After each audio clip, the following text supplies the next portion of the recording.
Hello, everyone. Welcome. What's up?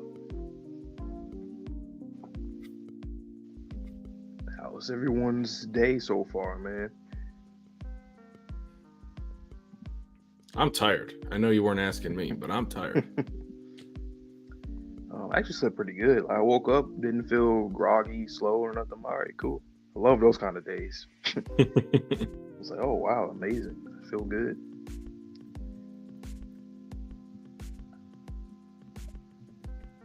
Undead. Can't wait till we do our, you must watch this anime type video for Undead or must read this manga. I think all the panels we can use too. It's gonna be pretty fun. Like non-spoilery panels, Yeah. But yeah. Like say for example, anything that has to do like with a lot of the shots of like the sun and space stuff like that. Cause it's out of context. All you're seeing is the sun, the moon. But yeah, and try to figure out which ones we want to use like really out of context. Like one of them Andy ones could be, like what the hell is that? Why is there a guy on the sun? Who is that?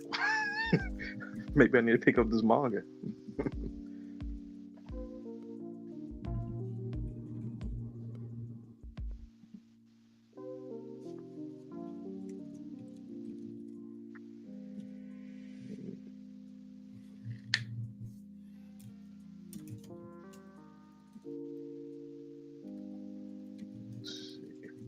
For some reason, I can't link my YouTube account when I'm on the StreamYard app. Like once I press it, it just doesn't go.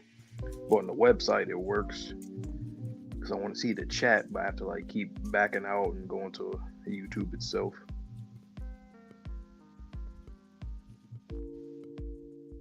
Well, I can't see it here on StreamYard too, but like it's kind of weird.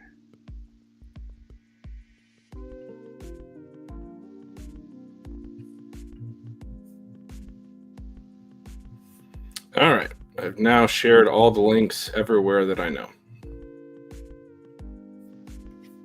Everywhere you say. Everywhere I know. The slums of the internet somewhere. Welcome, Lauren. Welcome. Hello. How's it going? We are here for that undead. The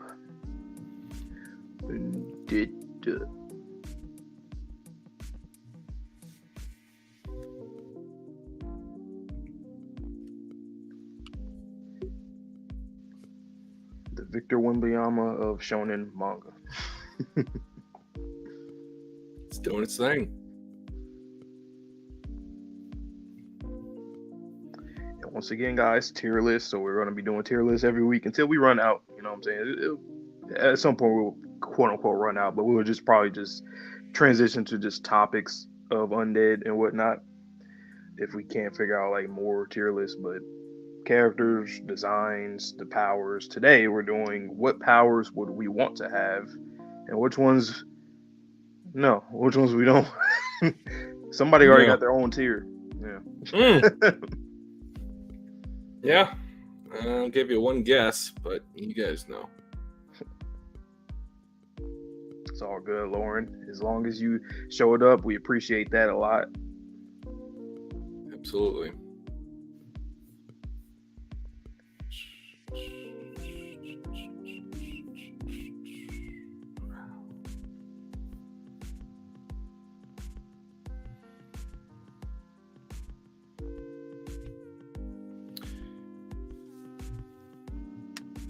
I don't know. I don't feel like there was a lot of hype behind this chapter. Not to say it wouldn't or isn't going to be good, but I just don't see as much hype around this one as the last one.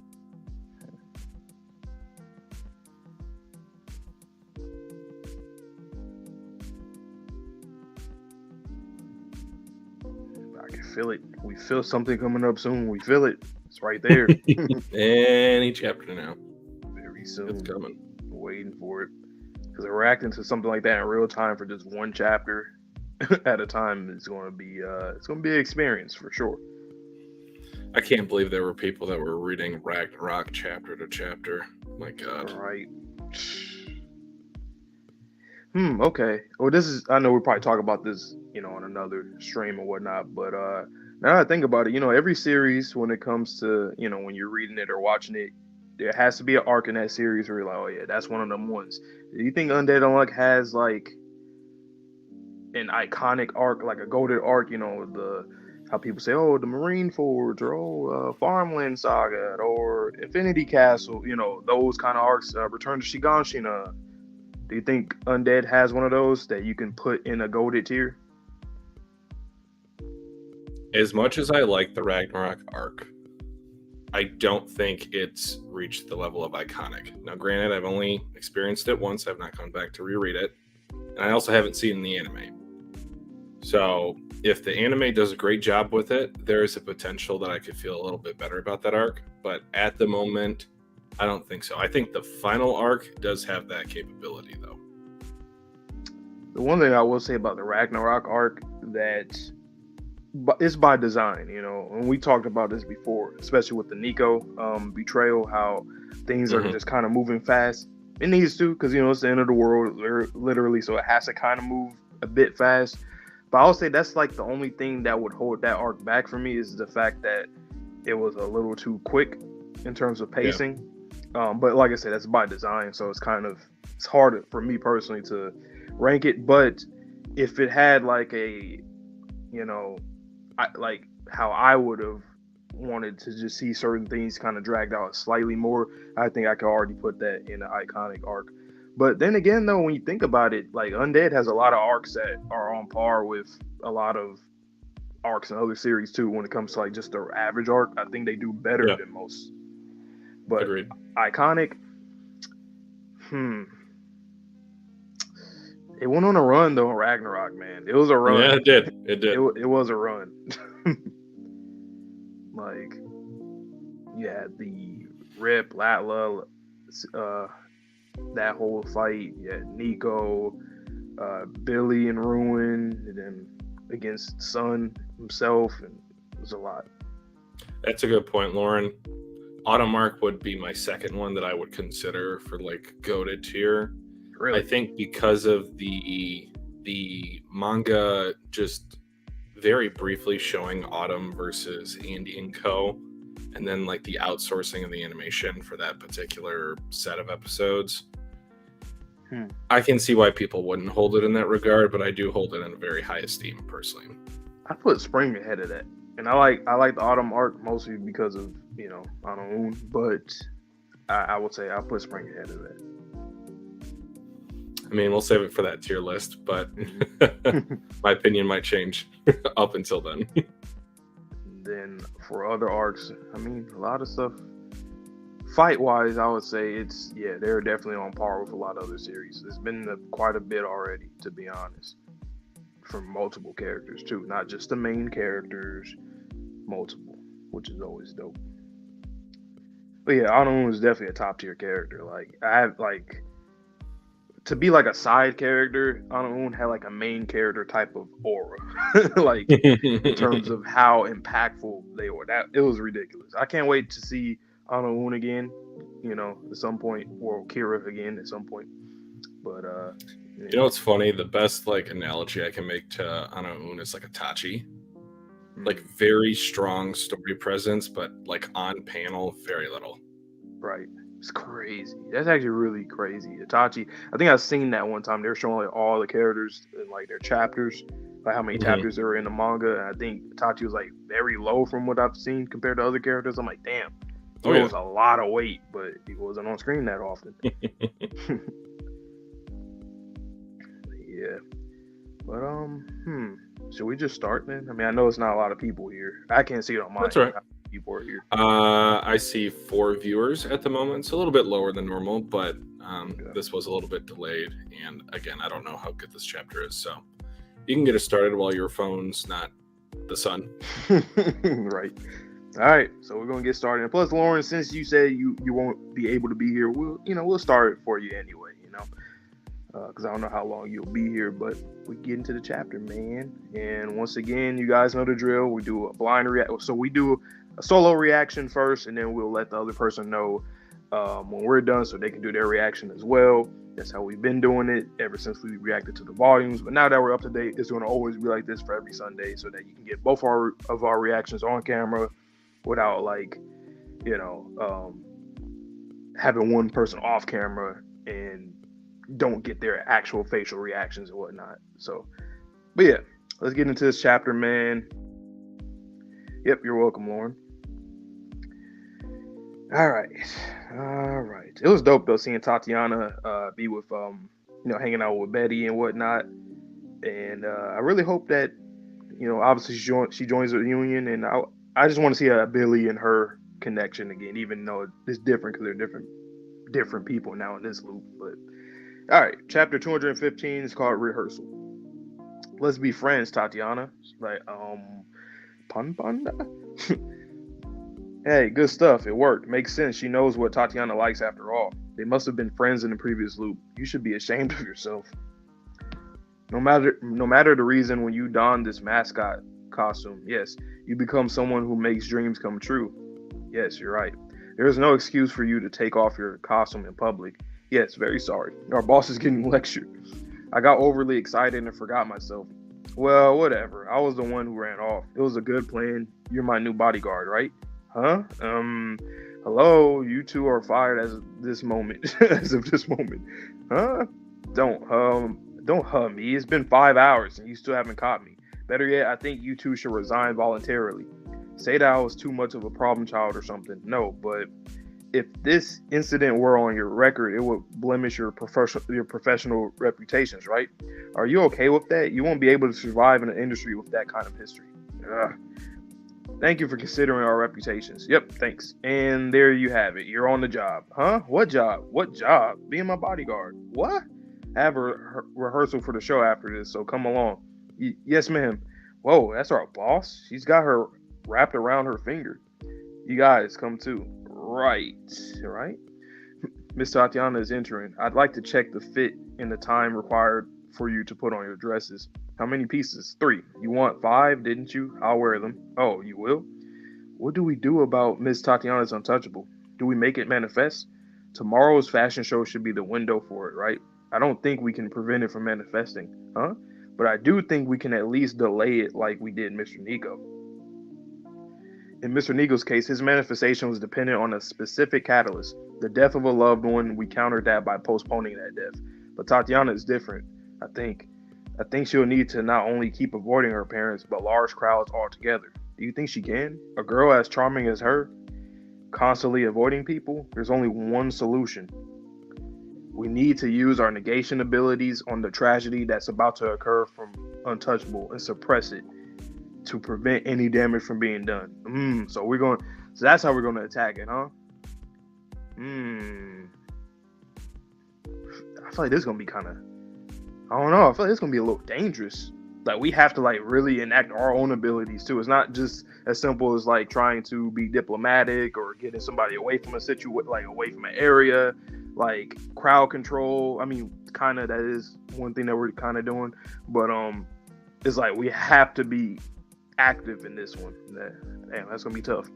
We use this rehearsal to gather intel. Hey, you're supposed to be following me, right?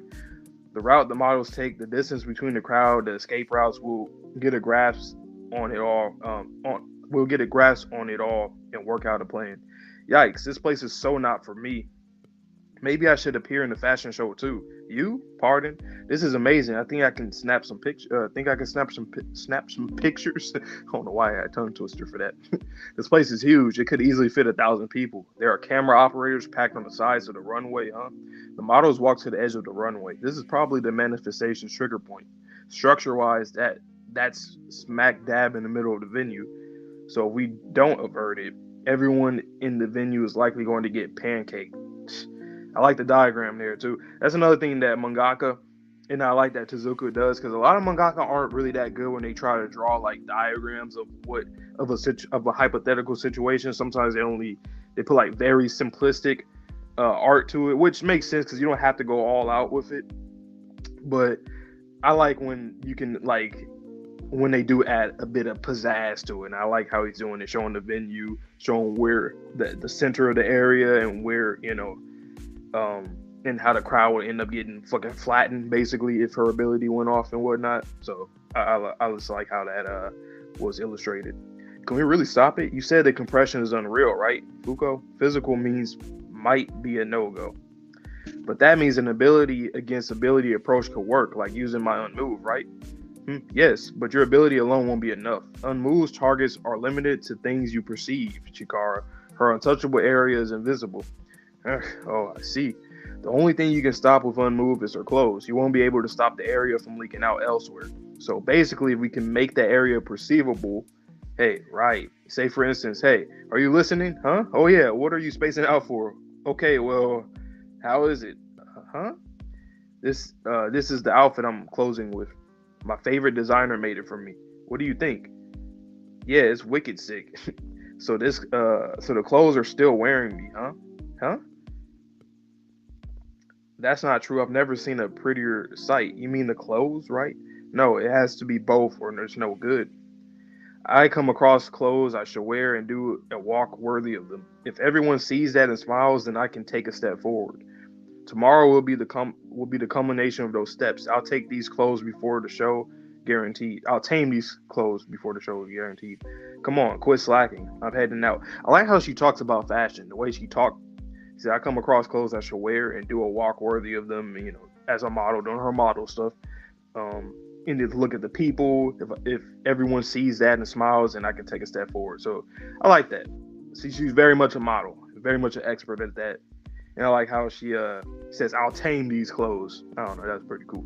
But come on, quit slacking. I'm heading out onto the runway.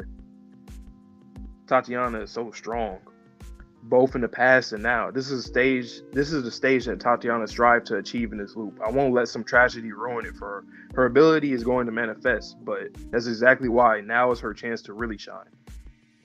Ooh, look at her. Yes, sir. Snap. Hey, what are you doing taking pictures? There's no photography during rehearsal, huh? Oh, I'm sorry. Fork it over. I was in the moment. Oh, right. I'm very sorry. Here, huh? You can use it to compare. I'm going to be much prettier tomorrow, so take some more pictures in. When it comes to skilled photographers, the more photos, the merrier. Okay. Leave it to us, Tatiana. To ensure that you can leave the greatest, sickest photo behind, we will stop at nothing to prevent your tragedy. The pandas all around. I wonder how she knew about my obsession with these. I had been hiding it too. Friends, huh? I've never been asked that before. Once this is over, I'd like to go somewhere together. October 24th, 2015. Notch Collection closing. There she go. Going up, down, or about to go on the runway. Everyone to their positions. Tatiana's tragedy is coming up, and we're going to negate it. I wonder what's going to happen, man. What are you guys' predictions? What are your predictions? Let me go back and see.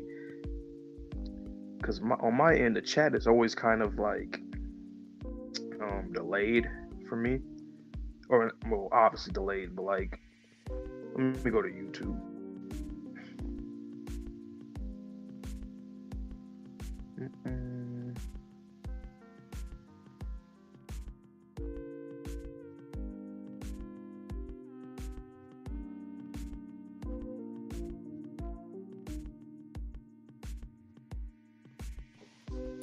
Boom, boom, boom, boom. Okay, I'm back. There we go. Like I said, I can see why a lot of people didn't show up today for this chapter. It's a setup chapter for what's going to happen in the next chapter, see how they're going to deal with her ability if it does activate and how they're going to negate it. Obviously, Chikara is going to have a big role in that because they already went over with him using that. Like, he could stop her clothes from moving, but then you still have her ability and whatnot leaking out, so we got to stop it in other ways. But yeah, man, Tatiana, I like her personality. Her personality in this is pretty similar to how it was in the first in the Loop 100, but obviously we see where her career is, being a model and whatnot, and I think that she's gonna fit in really well. It's like I love the characters and just their personalities and how all of them just have very unique personalities and whatnot, and how their relationships are. They can get along even if they have very, you know, drastically different personalities and whatnot. So that's always a treat with this series. The cast has always been a very fun and um just enjoyable. It's enjoyable to watch, man. To read like every week, every character. It's like this is one of those series where I feel like there's no character that I feel like is just worthless or just not used. I mean, there's some that I feel like can be used more, but I feel like everybody at least has had their shine, like at least 2 times, not even just 1, 2 times at least, from between this loop and the last one, or this final loop and the last one. But I'm gonna get Twitchy in here now. You know, it was really not too much to talk about the chapter other than the show is on and we gotta negate or try to stop the tragedy and whatnot. But let me get Twitchy in real quick. Right.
Oh God, my chair! I need to get a new chair.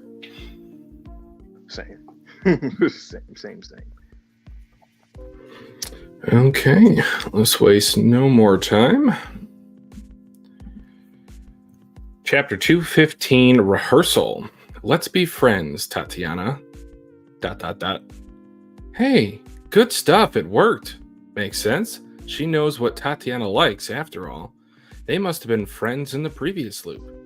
You should be ashamed of yourself. Ugh. No matter the reason, when you don... Oh my God. When you don the mascot costume, you become someone who makes dreams come true. Yes, you're right. Our boss is getting lectured. There is no excuse for you to take off your costume in public. I think there were some comments about that in our last live stream. It was like, if you're a mascot, you cannot take off the costume. So, Fuko, bad girl. Yes, very sorry. I got overly excited and forgot myself. She's crying. Well, whatever. I was the one who ran off. It was a good plan. You're my new bodyguard, right? Huh? Hello? You two are fired as of this moment. Huh? Don't me. It's been 5 hours and you still haven't caught me. Irk.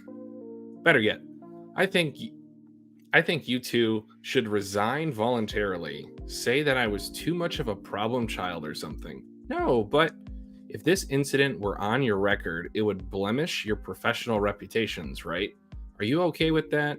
You won't be able to survive in the industry with that kind of history. Arg. Thank you. Oh, my sinuses. Thank you for considering our reputations. Yep, thanks. And there you have it. You're on the job. Huh? What job? What job? Being my bodyguard. What? I have rehearsal for the show after this, so come along. Yes, ma'am. Whoa, that's our boss? She got her wrapped around her finger. You guys come too, right? Billy's just in the background. Like, what's going on over there? It's like that cat meme. Oh my God, why does his cape jacket just fly so majestically behind him? Miss Tatiana is entering. I'd like to check the fit and the time required for you to put on your dresses. How many pieces? 3. You wanted 5, didn't you? I'll wear them. Oh, you will? What do we do about Miss Tatiana's untouchable? Do we make it manifest? Tomorrow's fashion show would be the window for it, right? I don't think we can prevent it from manifesting. Huh? But I do think we can at least delay it like we did with Mr. Nico. In Mr. Nico's case, his manifestation was dependent on a specific catalyst, the death of a loved one. We countered that by postponing that death.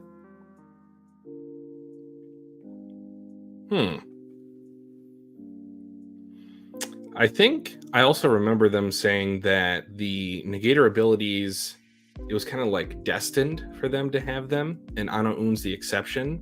So I like that they're talking about this and using Nico as a relevant example. But Tatiana is different. I think she'll need to not only keep avoiding her parents, but large crowds altogether. Do you think she can? A girl as charming as her constantly avoiding people? There's only one solution. We need to use our negation abilities on the tragedy that's about to occur from Untouchable and suppress it to prevent any damage from being done.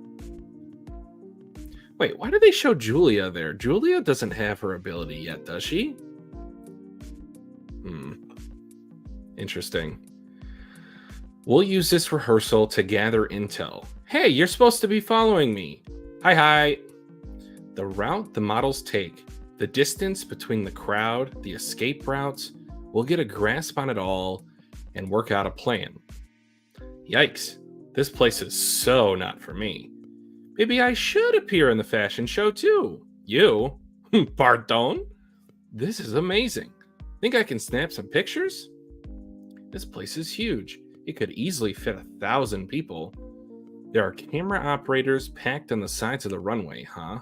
The models walk to the edge of the runway. This is probably the manifestation's trigger point. Structure-wise, that's smack dab in the middle of the venue. So if we don't avert it, everyone in the venue is likely going to get pancaked. Yikes. Can we really stop it? You said the compression is unreal, right, Fuko? Physical means might be a no-go. But that means an ability against ability approach could work, like using my unmove, right? Yes, but your ability alone won't be enough. Unmove's targets are limited to things you perceive, Chikara. Her untouchable area is invisible. Irk. Oh, I see. The only thing you can stop with Unmove is her clothes. You won't be able to stop the area from leaking out elsewhere. So basically, if we can make that area perceivable, hey! Right. Say for instance, hey! My guess is they're going to use smoke as kind of like an entrance. And then when Chikara sees the smoke expanding or moving with her untouchable area, that'll work. Are you listening? Huh? Oh yeah. What are you spacing out for? Okay, well, how is it? Huh? This is the outfit I'm closing with. My favorite designer made it for me. What do you think? The all black. Damn. Yeah, it's wicked sick. So the clothes are still wearing me, huh? Huh? That's not true. I've never seen a prettier sight. You mean the clothes, right? No. It has to be both or it's no good. I come across clothes I should wear and do a walk worthy of them. If everyone sees that and smiles, then I can take a step forward. Tomorrow will be the culmination of those steps. I'll take these clothes before the show. I'll tame these clothes before the show. Guaranteed. Come on, quit slacking. I'm heading out. On to the runway. Tatiana is so strong, both in the past and now. This is the stage that Tatiana strived to achieve in this loop. I won't let some tragedy ruin it for her. Her ability is going to manifest, but that's exactly why now is her chance to really shine. That's a pretty cool spread. A single page, but She looks so adult in that. My goodness. All right, everyone's kind of getting giddy, except for Billy because he can't see shit. Sorry, Billy. Hey, you! What are you doing taking pictures? There's no photography during rehearsal. Huh? Oh, I'm sorry. I was in the moment. Fork it over. All right. I'm very sorry. Oh, it's the Polaroid camera, so she can see it. Here. Huh? You can use it to compare. I'm going to be much prettier tomorrow, so take more pictures then. When it comes to skilled photographers, the more photos, the merrier. Okay. I like how they're building up this dynamic in terms of the love dynamic between Chikara and Tatiana. It seems very natural that she's a model and he likes taking pictures, which I never really thought about until this very moment. But they're a perfect two peas in the pod type of situation. Leave it to us, Tatiana, to ensure that you can leave the greatest, sickest photo behind. We will stop at nothing to prevent your tragedy. They are doing the smoke technique, I think. Okay, so Billy's trying to get the hang of maybe unmove, while Chikara and Sean double-decker bus. Oh, it's so adorable, Bound Pandas. Oh, there's one with a bite taken out. He's not looking too good. Aw. I wonder how she knew about my obsession with these. I had been hiding it too. Friends, huh? I've never been asked that before. Once this is over, I'd like to go somewhere together. October 24th, 2015, Noche Collection closing. Everyone, to their positions. Tatiana's tragedy is coming up, and we're going to negate it. False sense of security. We're prepared. No, we're not.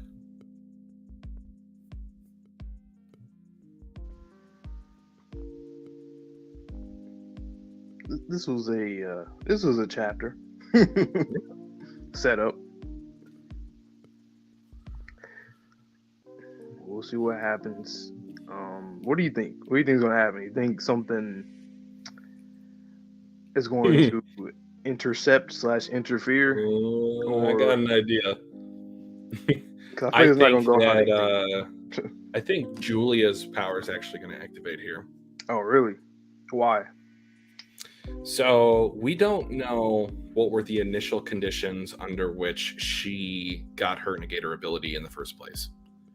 My thought, just thinking back to that first loop, is that she was trying to save someone very close to her. And it obviously wasn't her parents. It was probably some of her friends. So maybe she had a pseudo union to begin with. And when she tried to save them, that's when Injustice activated and it ended up killing them. Julia never mentioned this. We don't know how Injustice initially manifested. And this is very similar in terms of they're trying to save someone. They're trying to save someone very close to them. And I even mentioned in my reaction, like, why is Julia there? I just feel like that's a ticking time bomb that's just waiting to go off that we just have not addressed in the slightest. Right. All right, Lauren. Thanks for stopping by, though. Have a good one. And yeah, Chikara developing another crush on Tatiana was cute. Yeah, we appreciate you, Lauren. Take all them pictures, man.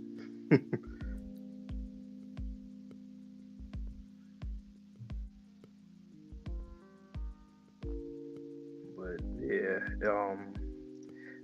for me, I'm not sure if her ability will manifest next, but I will say when it came, when we talked about like what's like the next big revelation or plot twist or whatever, I think Julia's Injustice, that's one of them that I feel like is going to happen. Like with Julia's character right now, she's so like how Tatiana said this chapter, I tamed these clothes. She's so tame right now. Like Julia, I feel like, I don't know if it's going to be like it has to do with like Luna or not, but and we said this a long time ago about the possibility of like Luna using Julia as like a puppet essentially, or doing something that will, kind of like how Ruin was. Well, we don't really know what was going on with him, but we can see he was obviously his beliefs were very, very strong about God and whatnot.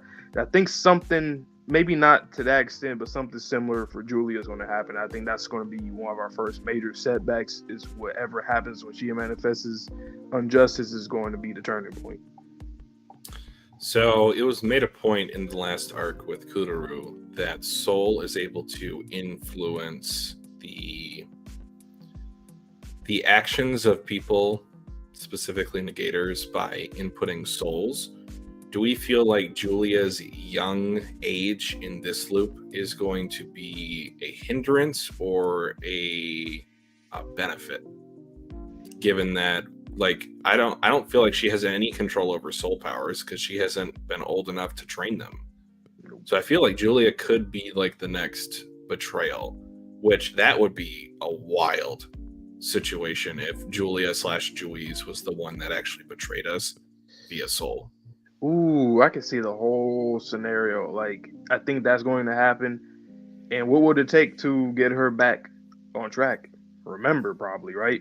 That'll be. Isn't that full circle too? Like the fact that she used it on Victor, or Surgeons, and then now it's used on her to get her back. What's up, Vince? Yeah, we just finished the reaction. It was a cool chapter. It was a setup. Yeah, we're just thinking like, oh, what will happen here next? But yeah, it was okay chapter. There's one other thing I wanted to talk about with this chapter. Yeah, Viz, I agree. Yeah, I don't know why Julia's there. I feel like Fuko is just, she's overlooking, and no, that's not a pun. She's overlooking what a ticking time bomb Julia is, not Tatiana.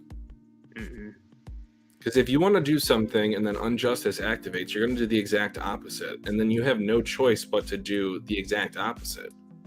Exactly. And Julia's not going to know what to do with her power because she just got it. Yep, we got to use Remember on her.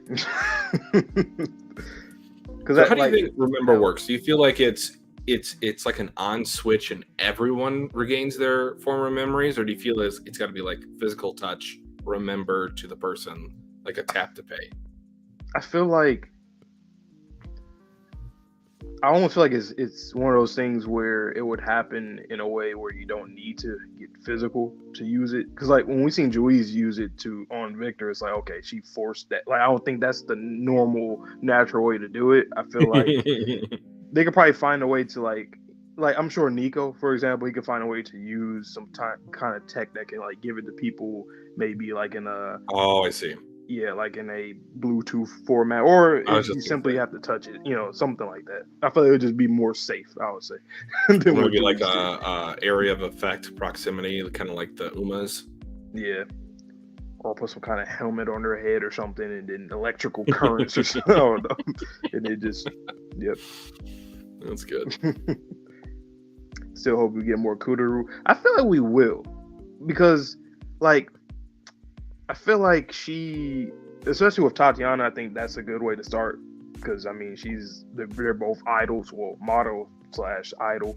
And I think, I don't know, you could probably develop. I think maybe Tezuka should go on like a Sean route with Kuduru, where out of nowhere, it's like, oh, she's, doing things, having good dialogue, stuff like that. That's a very safe route to go with her character, because I don't think we're going to learn more about her. We're not going to really explore more of her past. Well, if we do, that'll be dope, but I'm not too sure on it. So, It would be interesting if there's a relationship pairing between Kuru and one of the Negator crew, because does her power work on people and then she kind of gets like maybe like self-conscious in terms of how her power works now? She's replacing the memory of someone else, but if someone actually likes her for her, would she be able to accept those feelings? Would she feel like that's genuine, or would she feel like that's someone else? Who do you think If you were to think of a character that Mm, I have one in mind, but I'm not sure they're both of their ages. I think they're. I have a thought. Do you want to go first, or do you want me to go first? I was thinking, why I don't know. Why don't I know his name? Unburn. Oh, interesting. I What's was his name thinking again? Tella. Why am I forgetting his name? Engine. Engine. Yeah, Engine. I'm like, what? And I like his name too. But yeah, I think Engine. Is he a teenager? Or both of them I are think teenagers? we'll have to look at the ages on Wiki, or if you guys know. Right. Yeah. But I feel like Tella, because he wanted to Tella. do the singing. Oh. Oh yeah. I forgot. Yeah, he. Engine Kururu is real trust. I'm not hating it. I don't know. I'm I just think like saying, the whole thing about like the warmth thing, that whole thing during his mini arc with the ramen and whatnot, and like the love that you need to use when you're making food. I don't know, something about that like idea and in her ability. I don't know. But it's like affecting the hearts and minds of people. Yeah. Like I like both of them as long as they're of age, guys. But yep. I don't have any issue with either. Young adult. Either okay. shipping. But So the reason why I bring that up is because I feel like a love interest will be able to develop her specifically. Right. Yeah. Exactly. It's funny. I was just talking about yesterday. We were just talking about Boa Hancock from One Piece. It's like the whole love, that kind of ability and whatnot. I feel like infatuation. Maybe that's what those kind of characters need too, because it's kind of, I don't know. I just always feel like those characters are really unique for that, but there needs to be more to them than just that. Because I feel like anytime I see like a lovey type character or anything that's like a power that is based off of that, it's always just that, and that's it. There's like nothing more to it. And I think that those kind of characters deserve to have more different, dynamics with other characters that can help grow that character themselves. So yeah. But Kururu, she has a dope character design. That's one thing I'll give to her. Really cool. I agreed. And do we know if there's any significance to 2710? 2710? Yeah, I don't know if maybe I'm just kind of like deep diving, History Channel aliens, little 5-head type dude, but it shows her hotel room, 2710. I don't know. I've been talking about numerology with a couple of my IRL coworkers. So kind of weird to give an undeveloped character a love interest and leave it at that. No, I think that actually is good. It adds more to it, because if the undeveloped character doesn't have much to them, like no real foundation, then why not have like a whole love interest? That brings out a whole nother side of that character that you wouldn't get without it, So I'm just saying that I think that would work if she doesn't have like her own character arc, because at this point, I'm not sure if she will or not, because most of the characters get a character arc when they're introduced. Not all of them, but most of them do. And so far, she hasn't. So I would like that for an additional reason, is because she's an idol.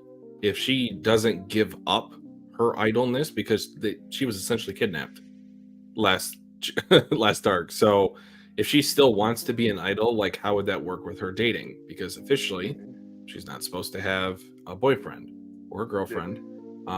So I just, again, I feel like that's, especially with all the romance that's been developed in this series, I would really like it if they developed her character with the aspect of building up a romance from scratch.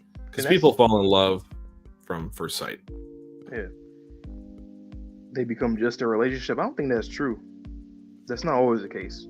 If they're poorly written, but I have faith in Tezuka. Mm-hmm. But it's not always true. Like, I feel like it's true usually when it's more of a obviously if it's a gag, then it's like whatever, we don't care. But I don't think Tezuka would do that, because so far the romance in this series hasn't been gags. It's been like genuine love. So that's one reason why I feel like it will be good for her to have that, because I think it's one of those things where it's like two birds with one stone. It's like if you get two characters together that aren't, not saying that they both have to be underdeveloped, but I think that's a way to make especially when you have a big cast like this where everybody is always already unique for different reasons. I think for the ones who are the most underdeveloped, I think it works well. So if you do give her and like Engine or her and Tella or whatever, I think that's good to me. Welcome, Quetzal. I don't know. Chapter rating, I'm not going to be too harsh on it because it is somewhat of a setup chapter. The art was very nice in terms of the fashion show. And I do like the development of Chikara and Tatiana getting more so of hey, it's not just one-sided infatuation.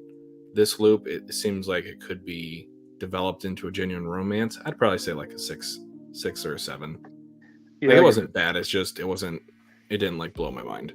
Yeah, I give it a 6. Naruto, for example, that's the problem. We always use Naruto as an example, and Naruto is not the best example when it comes to romance. So, like, I would say if you were to relate it back to a series where there's a relationship that you feel like is like how you're saying, where it's like it doesn't really do anything other than Naruto. Because, like I said, Naruto is just a lot of times it's very one-sided until like the very end of the series. So I don't think Kishimoto really developed, like, even, I'm not throwing shots at him, but we had this talk too the other day about how shonen typically write romance, and it's for Naruto is not.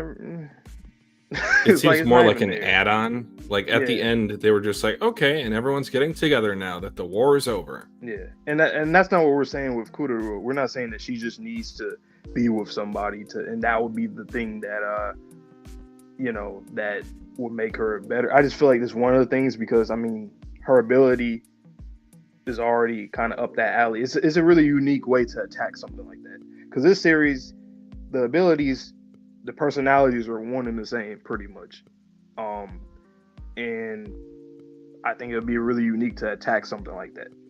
Like imagine a character like her finding true love. Like I think that's pretty unique. Yeah. Especially with how her power affects the memories of people. And let's just say they even start off as a fan. Like, who's to say someone in the Union isn't already an Idol fan? I think it'd be funny if Unavoidable was a big Idol fan. That big old dude with like, come on, go, Kururu. But, yeah. Yeah. But, like, Vince, trust me, I understand because it's like, I mean, when it comes to shonen, just like what Alves just said, it's like, they're improving slowly, but they're not good at writing romance. But Tezuka, we've seen it so many times. We've seen it very early in the series, like within the first, like this Fuko and Andy's relationship, like early on, it was actually pretty unique. And it's like, oh, he's not shying away from any kind of romance in the series. Most of the time, mangaka, it's either one-sided the entire series or they just kind of just whatever, just pairing people together. Like you said with Dragon Ball, Alvis, most of those couples in there is just really just putting people together. They're not they're not really that great, to be honest. Yeah, and again, it doesn't have to go that way with her character. She could get some other development. Yeah. That was one thought that I had, given that we're kind of intersplicing romance into the main plot line, and then when the heart is stronger, I mean, that could even relate back to like the main point. Like you're just trying to get stronger to defeat God. And if you have someone to fight for, you're going to be a stronger fighter. Yep.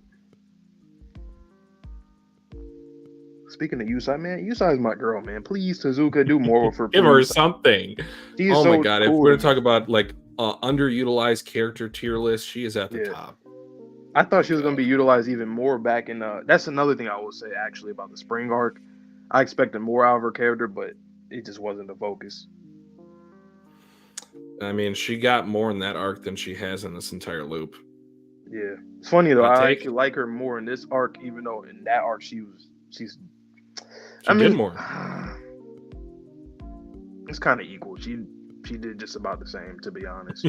When I really think about it, because in this arc she's very much like a soldier, like early on. But the problem does lie in when Fugo did recruit her and like Ishin. We just kind of got her. But I just hope he does more. But I don't fault Tezuka. Like, he's doing a great job with the cast. Like a lot of series have trouble doing that with more than 7 characters, you know. So he's doing great with like I'd say I don't know the number. I have to count all the characters, but I would say he's doing a great job of like 13, like a really good job of 13 at least.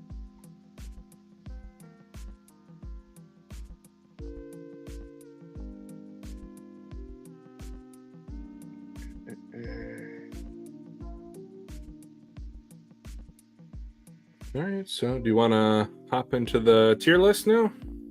Yep, we can hop right into it. So again, you can tell them. All right, guys. So today we will be doing the well, spoiled something. We will be doing the tier list of Negator abilities that we would like to have in real life. So this is gonna be hard. You shall see. This might turn into a very long discussion, but we do have all the Negator abilities on there, and then this does include the trauma / the side effects of living with it. So it is all encompassing. If we had this ability in real life, as if we were in this series, like, would we want it? So that being said, I'm going to take my camera off. My eyes are kind of bugging me a little bit, but let's get into it. Not gonna lie, actually, it'll be easy. It's not going to be hard. It's going to be very easy. Like, realistically, it will be, but I'll at least try to, like, you know, because realistically, I wouldn't want shit, but for the most part. But we'll see.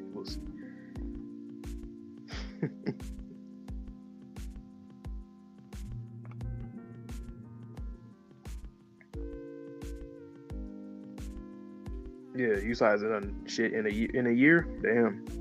Yeah, huh? 2014. Well, I forget. Yeah, because they went through time and stuff. Time skipped a few times, but yeah, she hasn't done that.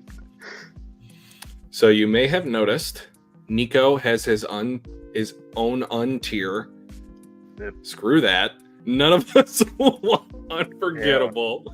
Nope. So he has the worst one that is not up for discussion. You guys, if you're disagreeing with us, you're just being a contrarian. All right. Yeah, so with that being said, Andy's Undead. Get hate.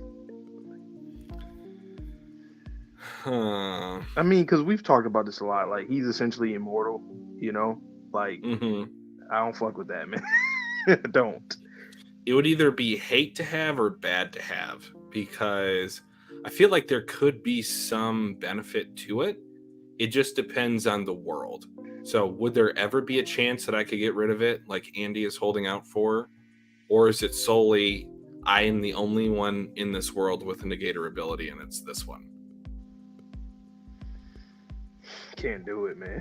Because like even in this series, we don't really know for real. Like we've have our own predictions and theories of how, you know, you can rid of his power, but like there's really no other ways. You can't really do nothing.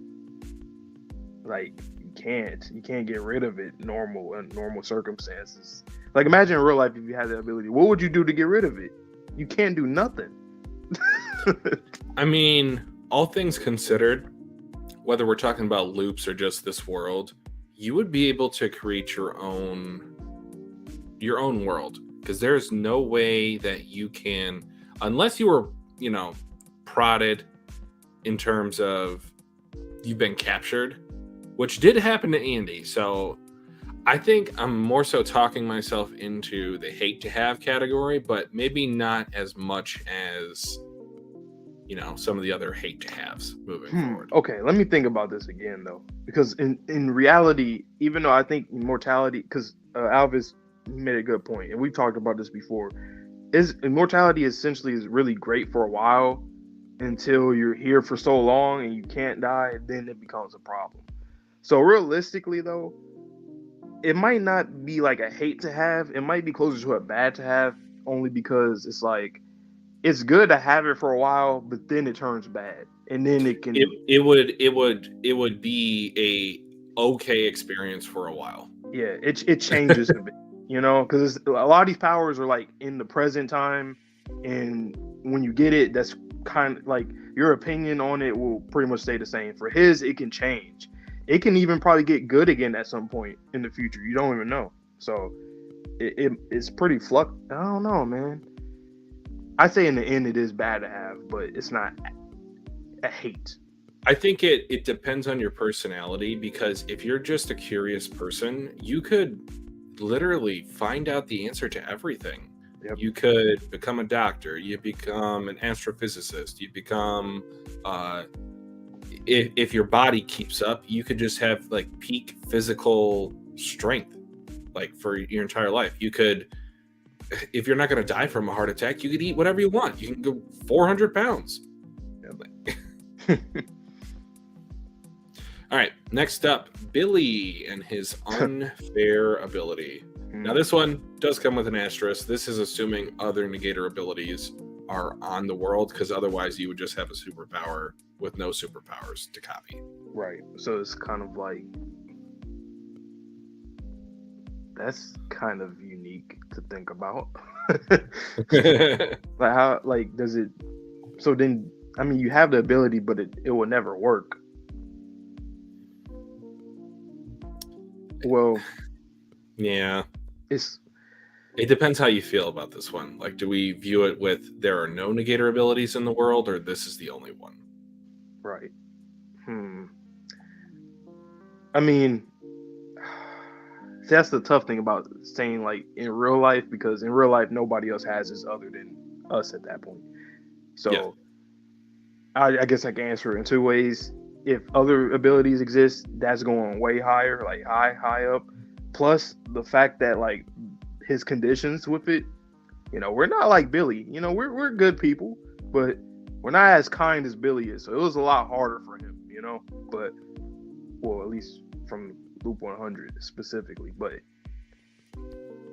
it would be this is gonna be a 2 answer thing. I think. Okay. If there's no one, then it's like, I guess we could just put it in meh, because if there's nobody else that has any abilities, then it doesn't really matter.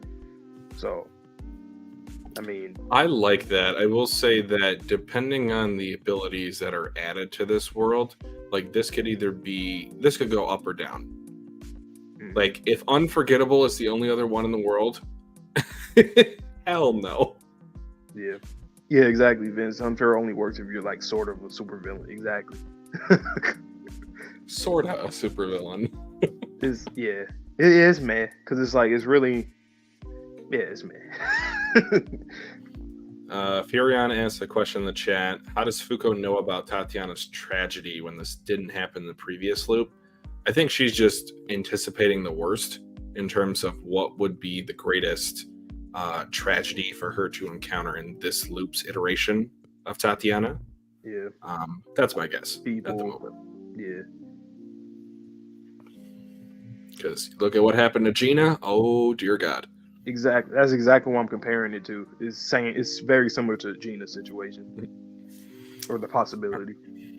Okay. Next up, Unruin. What you think? Because it's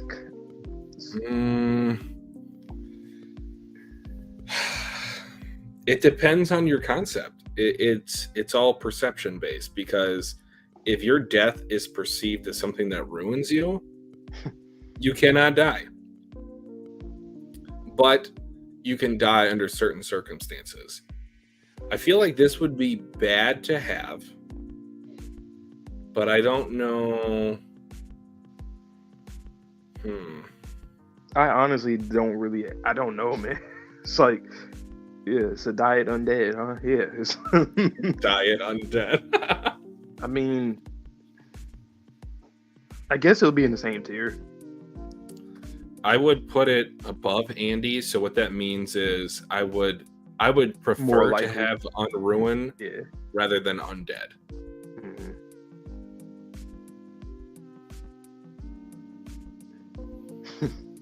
This shit's funny. This is an interesting conversation. Because, you know, before this, I didn't think about any of this at all. I was just like, I'm going to wait until the stream and then to see. All right, next up, Unfeel. both foods too, because like I know it's a little different now, but like yeah, fuck that, man. You can't talk. You can't. Oh no, absolutely not. And then the Entruster artifact, like you don't even have your real body. All right, moving on. All right, relevant due to today's chapter, we have Tatiana and Untouchable. Nope. I would hate to have it too. If I was able to like really control it or something and know the proximity, then. But even at that, like if I like say if you had like complete control over it, conditions and all, it will be okay. But if we're going based off of tragedies and how that ability kind of works, nah, I can't. Unless you live by yourself, you should be okay. But like, when I mean by yourself, I mean like shit. If you're in the fucking wild or some shit, you can't live in the city or nothing like that, man. And not like a very populated place. Hell no. Yeah, I would hate to have this one just because like no human contact, skin on skin, and there is actually a scientific endorphin boost when you hug someone for longer than a certain amount of time. And if you can never do that because you're just naked in a little monkey ball, but do I hate it more than unfeel? No. I don't think so. I feel like I would prefer to have untouchable. Because realistically, you can very much live with untouchable. Like I said, if you're isolated, shit. Nowadays, people would be so isolated, in their house all the time, just and communicating on the internet and whatnot, and they don't go out anywhere. So technically, for those people, it might not be a huge issue overall. But unfeel, like not being able to have those kind of feelings or express, I can't do that, man. I don't even know how that even feels. Like, think of people that are like, I mean, even though depressed, you still have emotions, but think about like a depressed person that is like extremely like detached from everything, but like tenfold at that point if you have unfeel. So unfeel is that one got to be there. But I think untouchable is better overall. So Vince makes a point. He says untouchable is much better than undead. How do you feel about that? Oh yeah, I agree. Actually, yeah, hell yeah. Okay. Yeah, I don't know. I didn't see you put it in hate. I don't think I would hate to have untouchable. Okay, so bad to have. I could live. Yeah, and I think it's above both that and unruled. Well, yeah, I think it's above both personally. But if you want to balance it out, you can switch the placement.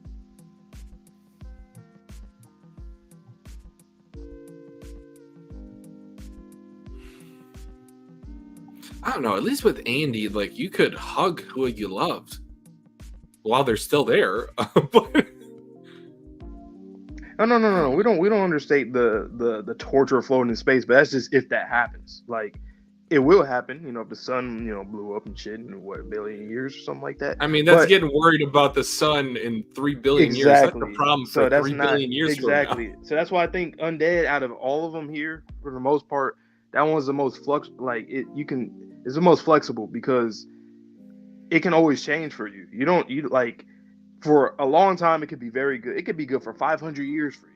But then eventually once you get into like maybe the thousands, okay, I want to die. So it can change. It could even get better. You never know. It can get better years later.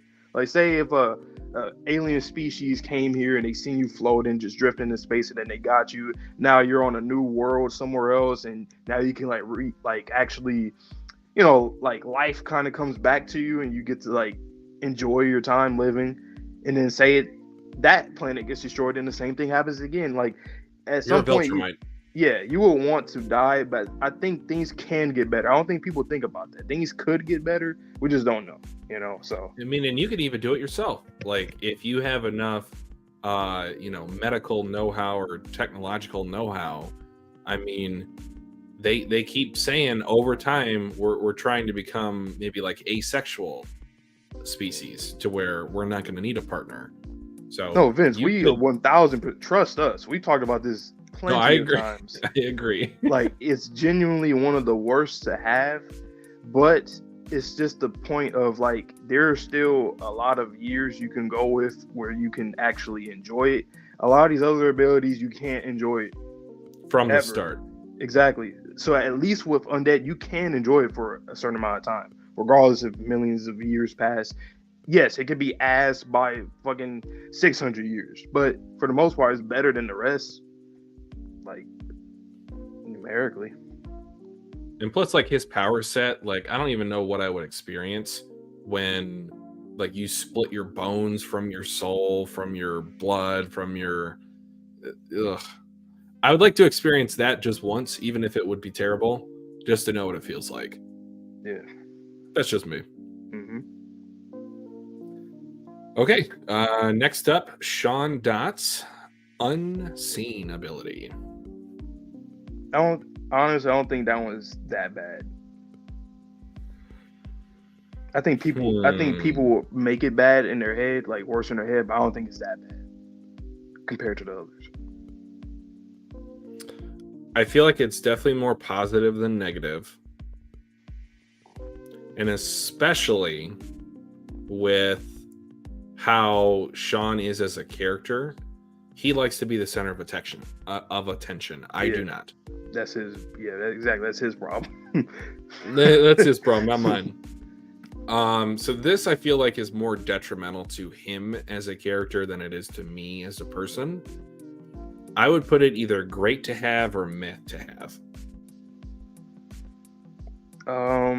Let me think. Is it meh? I don't think. You know what? I think I'll put it in great to have because it's not. I don't think it's meh. And plus, you always get to go undercover whenever you're sleeping. Like, no one can find you. Okay, Fuko's Unluck. That's like, it's hate to have. I'm sorry. I hate to have that. I mean, because you can live without touching people, but kind of like what you were saying earlier about Tatiana, the same thing. But I feel like Fuko's is even more, like, the possibilities are endless of how destructive it can be.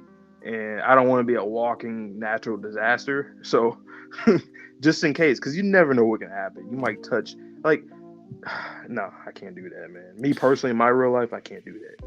Not only that, I would also hate, so foreshadowing for the tier, Yes. I would hate to have the anxiety of not knowing what's going to happen. If I touch someone on accident, are they going to get decapitated? Are they going to have a meteor drop on their head? Are they going to get boiled alive? That would just weigh too much on my conscience. And then they just, break their leg or twist their ankle. It's like, I don't know. I would hate to have this one. Let's see. Do I prefer Phil's or do I prefer Fuko's? Ah, damn. Ooh, that's a good question. Personally, I think I would prefer Fuko's because I could have more control over it. Yeah, that's how I see it too. Because watching her control it herself makes me feel better. But just me in my real life, once again, I can't afford it. But I think I'd rather have that over Phil's because that, like, at that point, you're not even like a person anymore if you have unfilled. That's stripping you of your humanity. You are inside your own head. And not to like demean him, but Phil is almost like a vegetable. Yep. So, okay, next up, Unstoppable with Top Bull Sparks. Okay, let's think about the conditions. And this loop a lot better. Oh, absolutely. You have to break something or be broken yourself to stop. I'm thinking maybe meh. Really? I'm almost in like the love to have section. Really? I would just love to go fast. I mean, yeah, but like it still is pretty destructive. I mean, especially with this loop though, we could just break a tree branch or something. Yeah, but I mean, think about it. Like you could break somebody. You could break a building. Like, I mean, okay. Well, though, the thing that we know about him, it seems like he has pretty great control over it because he can always, like, he's always able to it seems like he's able to stop or crash into anything that on his own without like it going uncontrollable. Then he just crashes into random stuff. At least in this loop. So, but I don't think he's reached that speed level yet. Oh, I see what you mean. Like, yeah, where he's not able to. I don't think he's tried. I'm gonna still go with meh, personally. But if you want to balance it out, you could put it in a great. Okay. So how are we feeling about Sean's ability? Do we like Unstoppable more, or? I still like Sean's more. Like it's more. It's less destructive. Much less. Fair enough. And that's another thing too. We have to think about both of these loops, so that's why it's kind of hard for us to like balance it because the conditions do change. But yeah. Okay, Lucy with unhealthy. No. But this is how it feels like in real life. No, I don't want that shit. Does come with soul abilities. I don't care. Well, okay, maybe I can't just completely shut it down, but like, I don't know. It's not horrible. Correct answer, no. It's not horrible, but I don't know where I would want to put it. Like, is it meh? Maybe okay. It's not as bad to have. Either bad to have or meh for me. It's just very annoying to have, I would say. It's just very annoying. So I think it could be in meh. I mean, I had sinus issues earlier this stream, so we're gonna go meh to have. Unhealthy does and not I come did with put it abilities. behind Billy's.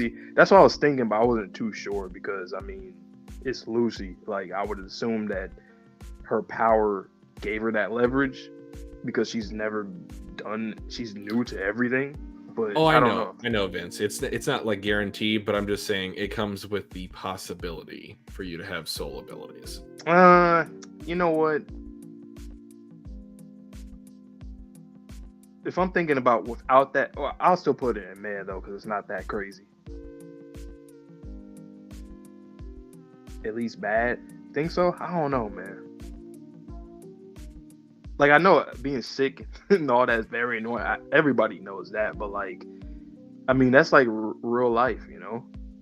It's like that's the closest thing that we can experience from everybody on this goddamn tier list is her. So realistically, come on, let's be real, everybody. Let's be real. Like let's really be real about it. In like comparison to 99% of everybody on this tier list, hers is like the least. Honestly, hers, I wouldn't say I love to have it, but like if you compare it to everything else, damn near. Like if it's unhealthy or unforgettable, I'm gonna have a nosebleed until I die. You'll die young. I mean, I don't know, bro. Like, I don't know about that, Vince. It's a worse version of unsleep. We'll get to that a little bit later, but I don't think I agree with that. So I don't think so. I have eye issues already. Maybe it depends. We never really seen the severity. Like, what if it can get like very like even worse for her? Like her sickness could just like just crazy. It could get like real bad. But then again, I don't think it would be like that because I don't think Tezuka would make a character like that. Because then she would be pretty much like incapacitated if you're that sick. Well, then you would have to have soul abilities, right? Like you can't just be it. Yep. So hers is kind of give and take. She might have to go in the middle, like, because it depends how you look at it. For bad to have. Yeah, I'll put her in bad to have. She said she was completely bedridden before her soul abilities. Her mother's count. Yeah, I'll still leave it in bad to have. I don't know where to rank it in there, but I'll say there. Okay. All right, next up, Void Volks with Unavoidable. His actually ain't that crazy. Like, not... It can be, but... What's his conditions?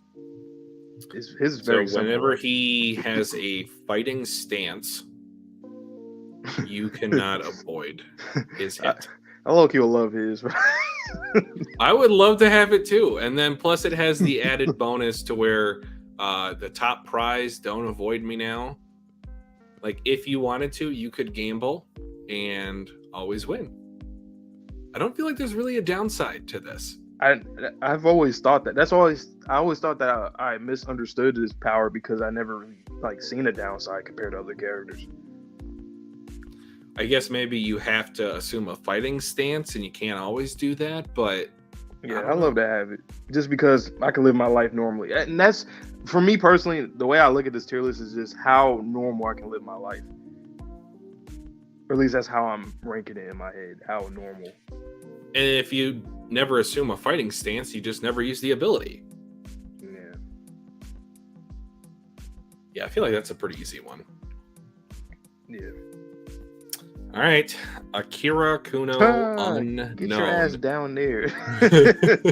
I'm gonna be honest. I think I might hate this more than Phil because I wouldn't be hurting those around me if I just suddenly disappeared and like my parents were like, "Where'd he go?" That would break my mom's heart. You know, it's funny. That used to be like my biggest like nightmare. Like, oh, Akira's situation. Yeah, when I was younger, I used to always have dreams like that where I would like, and not just I would like get teleported like away from everything, like just in the middle of an ocean or just random places like isolated where there's no humans or anything like that. I used to get those nightmares a lot. So yeah, get your ass down there. Quetzal, even with G-Liner, I wouldn't care. Like, I could never again hug my mom. It's actually worse in real life because we have no negators here. If we had negators here, we can do it. I'll say she can go maybe a tier higher at least if there's other negators, but since it ain't gonna be, nope. I'll be honest, I really hate this one. I'm saying he. I really hate this one. I'm not gonna lie. Unfade Fang Kowloon. Now this is an interesting one. Oh, this is up there. This is up. Because if you wanted to die, unlike Andy, you could die. Yep. But you're never gonna grow old. Listen. Your soul will never that soul, sphere will never lose its energy. Listen. I can understand and like the experiences for like a manga for the narrative perspective, like of people growing old and die and stuff, but like you said, it's not like you're immortal. You can still die too. So yes, you'll get that taken away from you of you growing old, but in reality, that's genuinely probably the least of my worries, to be honest. I think most people can agree with that. Now I'll throw an interesting wrench in this situation. What age would you develop Unfade? So you asking me like which age would I choose, or no? It like taking into account that this could happen at any age. So if I'm old already, well, like you could be a baby. What if you're a baby forever? Oh yeah, then nah. But if it's me, if it's us now, if it's us now, then I'm fine with it. But in that case, at this very second, go lower.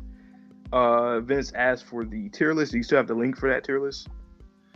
I don't think I've created it. I can send it to you, or I can save it at the end and then I can share it in our Discord. Because they said, hey, we have a Discord. Use it too. Okay. So you made this one? Yeah, I made this one myself because the one I saw, it didn't really have undefinition or undefined, or undefinition or unbalanced. I think you could public it, right? I can. Okay. I guess that might be kind of cool, but here is the link to our Discord. Then I'll make it public at the end. Okay, because Vince said, can you share it so that others can do it as well? So I'm assuming at the same time, pretty much. Yeah, absolutely. Yeah, if I get Unfade as a 98-year-old with all kinds of cancers, and I can still kill my... Yeah, that's true, too. Honestly, like, I mean, I wouldn't... Well, I mean... Does it really matter though if you get Unfade as like an old person? It don't really matter. I mean, you would just have to have the ailments or the body aches that you would have at that age. Yeah, but like you could still die. Yeah. So there's a way out, The essentially. baby one is a little tougher though because you don't have no. I mean, you have no authority over yourself. You're just a baby that never grows. You would damn near feel like Phil. I Like you're mean, just trapped in a body. you would be put up on a pedestal if you're just a never aging baby. But like, there's nothing. You can't even live your life at all. Like I know. Like what kind of baby? We're talking like months old baby. I'm talking like old enough to have conscious thought. So maybe like, I don't know, a year, 2 years old, to where eventually, if you live long enough, you could develop like speech. I know it's a funny condition that goes along with it, but so if I was just like a 2-year-old for forever, like for a long time, I mean, hey, at least your family would probably you'd probably make money. Oh, you're an unaging baby, they'll probably get you in a whole bunch of stuff and all this, you know. Hey. But like you said, you don't have any agency over yourself. Yeah, so they'll just use you. So, getting back to our tier list, I would say this would either be great to have or love to have. Okay, since we're going by it based off of just ourselves now, I would say love to have. Okay. If I could be 24 for hell yeah, I do that. You like it more or less than unavoidable? More. Well, I mean, yeah, I think so. I think there's more benefits, right? Because I mean, I would say there's more upside, but there is that potential that just things can, go south. Right. Depending on when it manifests. Because also, I don't think I would want to be 100-year-old that can't see, can't hear, can't walk. Again, it's like the reverse baby situation.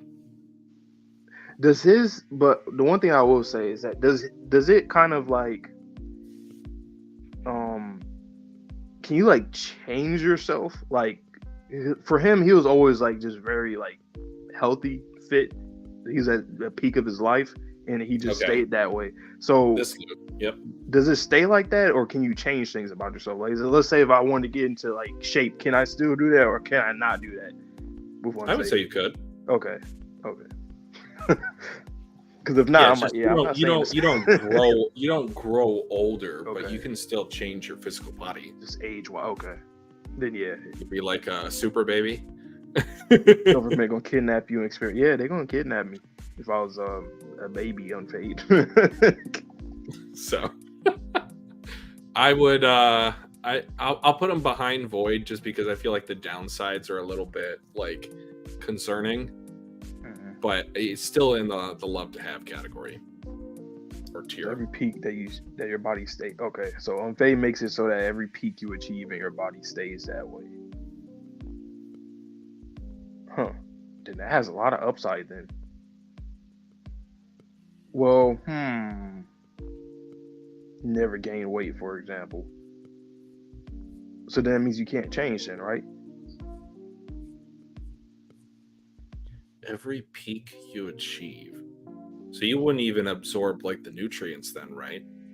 So you just stay there. So if I just stay the same way I am now, I don't like that, man. I'm unhealthy right now, man. I gotta change that. But no. I think what Vince is saying is if you get in better shape, you then retain that better shape from that point. So yeah, it's a lot of benefits in so much leeway. Okay, so that'd be your new peak. You went from one peak to the next peak, basically. Instead of It's not like an improvement. It's just peak to peak, even though that doesn't. It's not like a real thing. Well, it is, I guess you can say. The new peak is you're just never going to go down from there. Right. No regressing. Okay. Yeah. Then that's definitely up there. Okay. Next up, hell no. Tella with untapped. Hell no. Between Fuko and Phil, for me, bruh. Because he does have that, like, I'm going to stop a bullet with my untell ability. I feel like that's pretty cool. But never being able to talk again? It's not just talk, any kind of communication. Sign language. Yeah. Anything. It like, basically, I feel like it's any kind of communication that people do regularly. If there's any kind that we somehow don't do, then maybe you can use that, but I don't think that really exists. So let's expand this to our present lives. So you would not be able to ever say anything in Discord. You'd never be able to send a tweet. You'd never be able to have a phone call, text message, anything. Nope. But you would still have your feelings. So I feel like that's the kicker for me. You know what, and again, though? The one thing that I like about it is the fact that other people would know that you can't say anything. So that at least is pretty. Would they? You couldn't tell them. Exactly, you can't. So they'd be like, oh, well, obviously there's something wrong with them. You can't communicate anymore. I feel like someone would torture you. Nah, if they do, I'll kill them. Give me the information. Give me the information. I'll kill somebody, man. I'm not kidding. I'm just playing. I'm just playing. In GTA. No. In GTA. In Minecraft. Because, like, seriously, like, it's like, don't, like, I think people would know. People would know. Like, okay, he can't. They can still see my expressions. You can't tell them. You can still see my emotion. Well, can you still see the emotions? Is that a form of communication? If they are looking at you specifically to read your facial expressions, right, then no, you would not have any. Damn. Wow. Yeah, read the post. Yeah, that's what Billy did, right? The post. Mm-hmm. That's the best chance you got. Or maybe like some kind of like your body temperature too, maybe. Both would be the life of a recluse, but I feel like I would prefer Fuko's ability just a little bit more than Untell. Yeah, because you can still live a normal life, relatively. Yeah. And if someone came after me, I might have a chance to survive if I had Fuko's ability opposed to Untell. Yeah. Oh, then Untell is bad because imagine if like something's happening in your house, like I don't know, like a fire or something, and you can't tell nobody. Mm-hmm. It's like, man. Yep. Nope. So, I feel like we both agree this is the proper spot for it. You know something that's kind of funny to think about? If you had Untell, like for situations like that, you would essentially turn to like an animal, like a rat or something. Yeah, exactly. They would just see you running away. Oh, you could tell something's going on. Like, you know how animals react to stuff before other people can because they got. Why are those birds flying away? Exactly. That's exactly how you would be. They look at you like, "What's wrong with him? What's he doing? Why is he running? Why are you running?" It's like those meme videos to where it's like a person just randomly starts running and everyone else starts running because why is this guy running? He must have a reason for it. And then you just see a whole bunch of people running. Okay, well, I better run too. Yep. All right, next up, Creed with Undecrease. Creed, This is an interesting one. It is. Because it can be extremely good. And it could also be extremely bad depending on what you do in your life. But he has he has better control over it though than most people, like with his conditions. He just lives a life that's dangerous as fuck, so that's why it seems worse. That is true, but theoretically, you could sell yourself to the highest bidder, and you could live a life of kings, because all one country would need is a singular nuclear weapon, and then they have an infinite amount of them. Damn. Not to say morally... that those type of countries, this is all in Minecraft or GTA, guys. But with that being said, I feel like you could definitely pose yourself or prop yourself up to where you could have any type of life you wanted. Like Vince said, like what doesn't decrease for you? What is your interpretation? Does your money not decrease or your poop? Like what? Like God.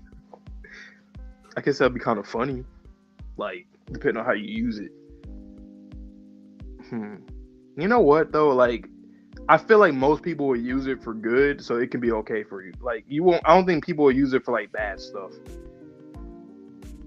You can always have like a damn near unlimited supply of things that you are like producing. Mm-hmm. You can never stop shitting though. I mean,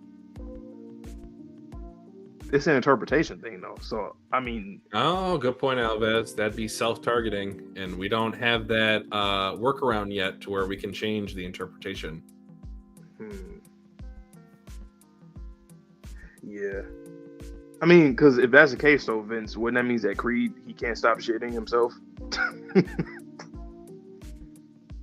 I mean, I feel like that already would have been, well, maybe not. Anyway, moving on. I feel like this would be either meh or great. Yeah, I'd say great. I feel like it's just there's just more control over it, or more Upside to it than the other ones. Okay. Than most of the other ones. I personally would like having Unstoppable more. How do you feel about that? I personally I'd say, yeah, it depends on your interpretation. So like, okay, so yeah, he's a military man. So what do you think? Like, for you yourself, what would you use it for? For me, it might be like, because I have dry eyes, I always have to rebuy eye drops. So if my one eye drop container never decreased, like that'd be great. Okay. What else? Internet. If my internet connection never decreased, that'd be perfect.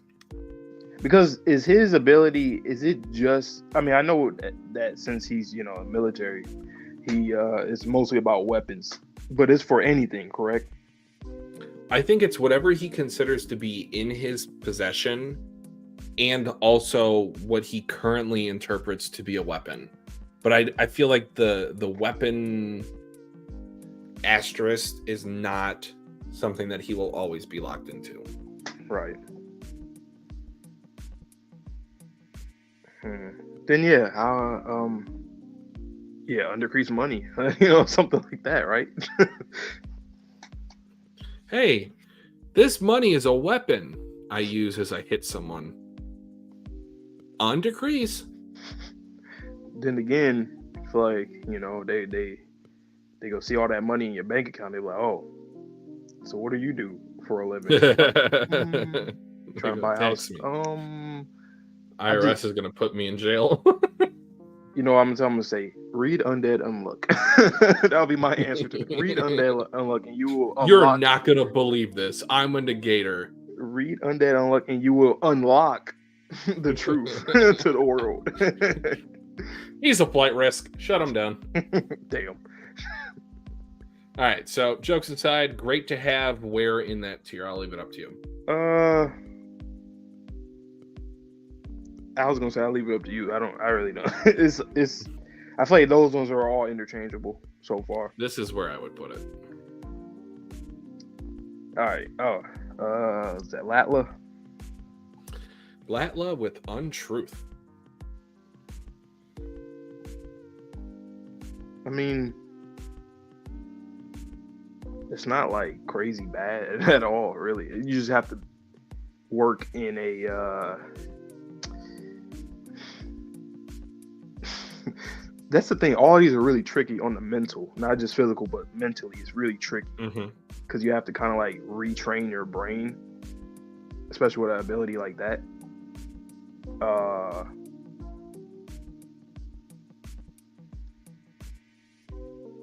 don't know. What you think? I really don't know. So Alves says something quite interesting in the chat. It negates all of her predictions, so I could never theorize again. I feel like that's fine though. I don't know. For me, that's like what I get out of this. I mean, I think it's fine because you don't necessarily have like you can't you just like do you can kind of like find a roundabout way to still do that, so just by thinking the opposite, right? This reactor always guesses wrong. Yeah, yeah. Like, because technically, you still have your thoughts in your own head. You just can't, like, Convey if you that. express exactly. So it's technically not that bad. Especially, like, say right now, if we were just talking and all of a sudden you just started like saying things that you don't believe in, and I'm like, why are you talking like that? Like, you sound crazy right now. But in my, like, from my perspective, anybody in chat, they're like, okay, either something's wrong with him, he's lying, or something. So He's a super tsundere. you're not credible anymore. But by you not being credible, it kind of makes it so that you are okay. So say you are who you are, right? You know, you're a normal dude. Check. You don't ever just start talking crazy, like just sounding crazy and just saying the most heinous things or things that are not in your nature, right? So it's like if you just started saying things outside of your nature, like how I know you, I obviously can tell something's wrong or you're just lying or playing around or something. So if I knew you had that ability, then I don't think it would be a big deal. Let me also pose another idea. What if, because of the fact that she saw what she saw or saw what she didn't see in her crystal ball when her and Rip fought Andy, would this cause you to see all of your near-death experiences? In terms of you always see yourself dying. Right. Okay. Let me turn my phone off. It's like 20%. Okay. But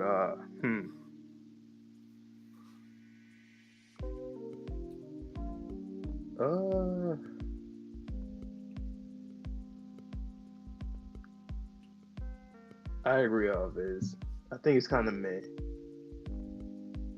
I don't know. I would prefer to have Billy's, I think. Yeah. Because it is basically you're just a normal person, like how you are now. Honestly, Billy's might be higher. Like realistically, Billy's might be the highest, right? I mean, because it depends on what you copy and like how you can copy it. What can you copy if there's no other negator abilities? No, I'm saying if there are. Oh, well, if there are, then yeah. But if it's not, then technically his is the best, realistically. Yeah, no downside. But let me go ahead and put her here for first. And trust wouldn't work if nobody trusts what you say.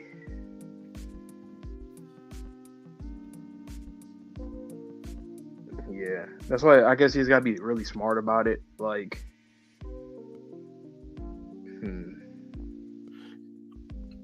I'm just looking at this list now that we're about a little over the halfway point. This is such an interesting dynamic because I would say most of the characters at the top, I don't like them as much as the characters at the bottom. It's a mixed bag, like for me personally. Like Ano-un, Fuko, Nico, they're all my top 5, and they're the bottom 5 in this one. Actually, I guess, yeah, that's interesting. I guess.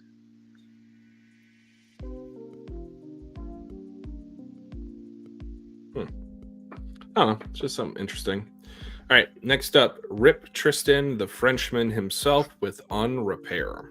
This is kind of like Fuko in a way. You just can't really, like, I wouldn't, well, if it has to do with like other people, yeah, just get me away from people. I'm not risking anything. If I cut somebody, yeah, no, man. I mean, I'm just not going to cut people though. So honestly, it is not that bad. I mean, you could scratch people. Well, are you just going to bleed out? I don't think you're going to bleed out. It's just a scratch. It's really whatever you cut. However that injury is, it will just keep on. Like, it will just not be repaired. But remember, it also applies to non-human. So if you were to cut something, so say like food, If you cut a deck of cards, Oh, you could never use that deck of cards. That was more so of a joke, guys. I'm not being serious. I'm not gonna lie though. Like, if I was a dickhead, it would be fun to have that ability. You just cut people's shit and it just never could get repaired. I mean, you want to talk about GTA, man? Just be a dickhead. Just cut somebody's, I don't know, power lines. No. That'll be messed up. Well, hey, if you cut like your lawn or something, it just won't grow. You know. So there's some advantages to it. You just gotta be careful. Like if you have that ability, you just have to be very careful. Oh no! If you give yourself a bad haircut, or if you nick yourself while shaving, oh no, okay. So now, you can never shave. Yeah. You just gotta be very careful of everything that you do. Anything that has to deal with dissecting, cutting is bad. But I don't think it's as bad as I don't think it's that bad. Like I don't know. There's more control to it compared to some of the other ones, but the actual destructive outcome is. Oh God, Vince! He said paper cuts are forever. Oh yeah, yeah. He's gotta be fucking careful. Ah man.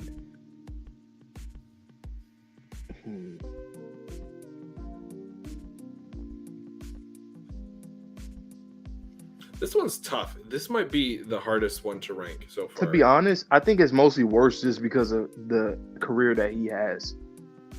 Like, you're a fucking surgeon. That's like the worst. Yeah, that's literally the worst profession to have with that ability. With that ability.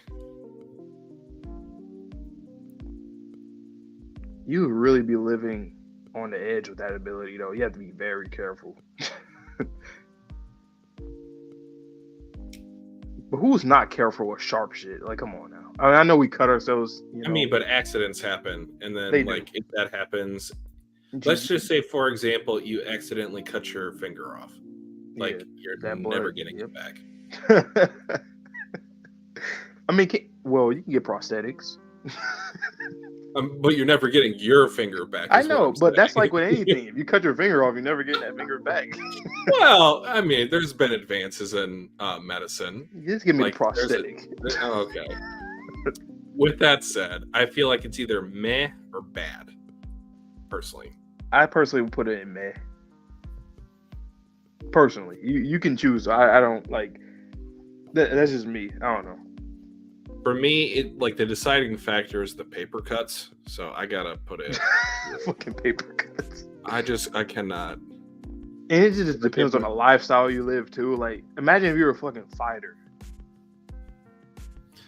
And you know how many times I've poked myself in the eye? Like, if that's never gonna repair, I'm gonna go blind in like a year. Ooh. But then that make you more of a resilient person, though. No, it does, but no. Speaking of blind, hopefully not, but let's go to Chikara with Unmove. Well, okay. In 100, no. In Loop 100, Fair. no. Fair. Hell no. Loop 101, I mean, it's a bit more. What's the word? It doesn't seem as prominent. Yeah.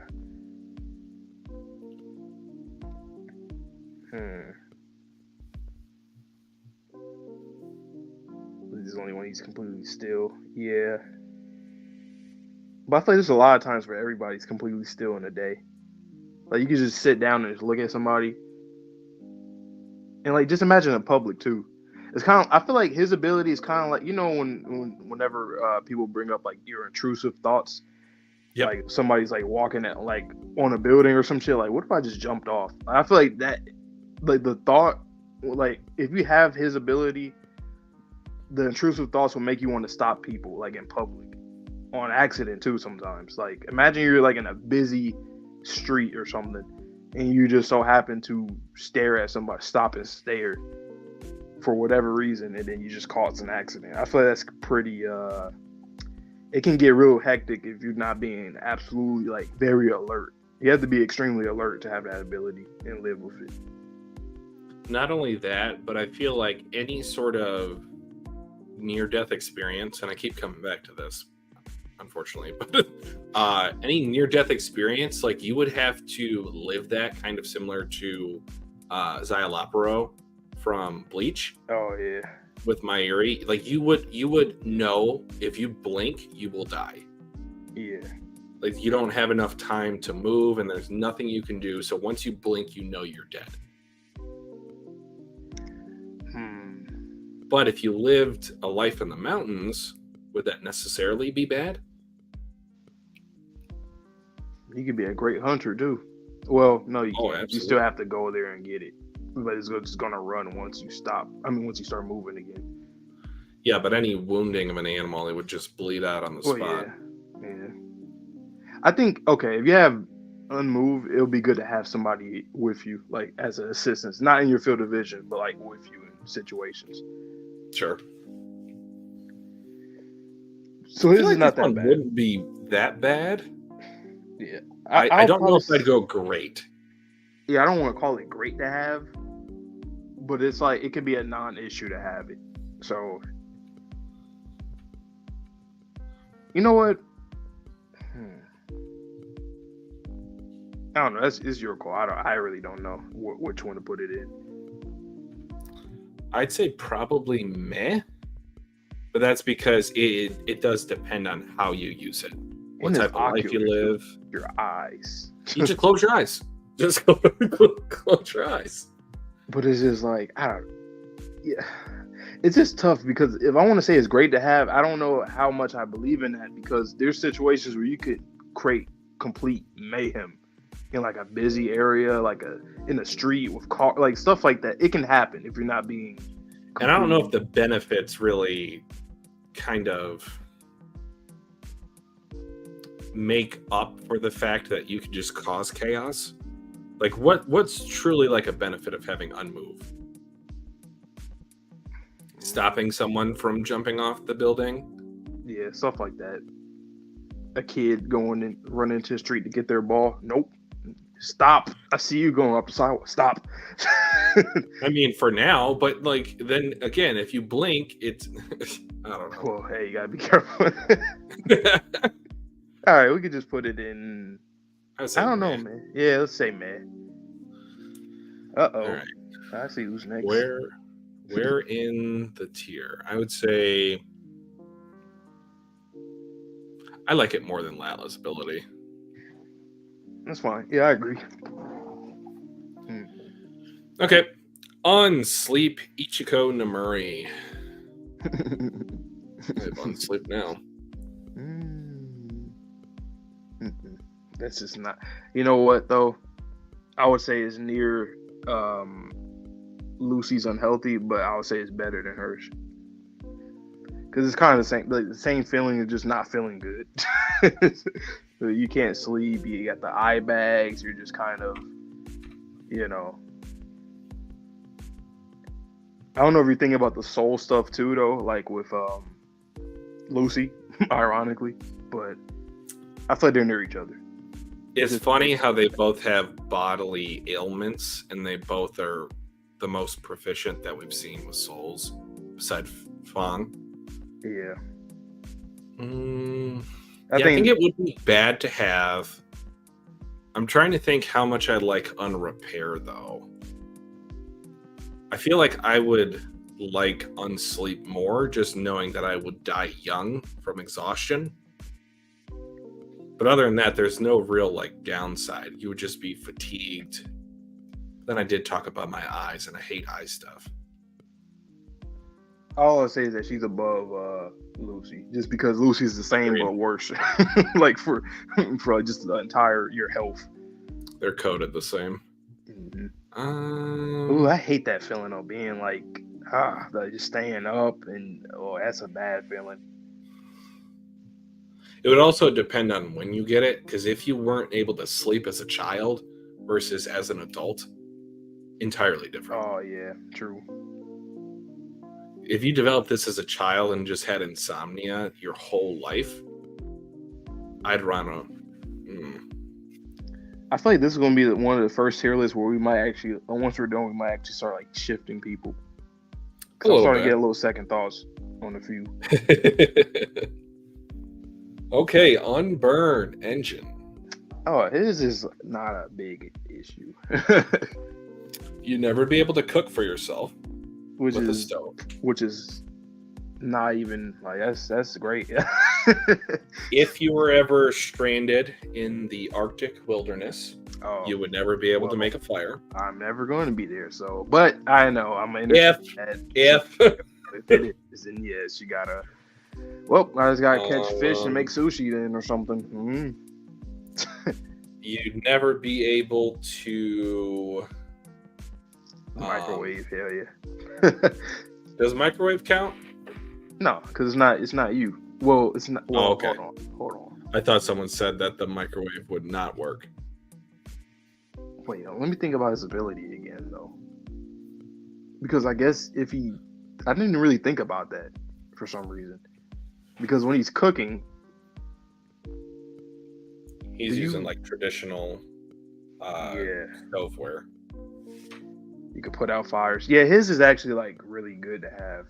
Like honestly, there's really no bad part of it. As long as you have people that can like do things with heat for you, then you're good.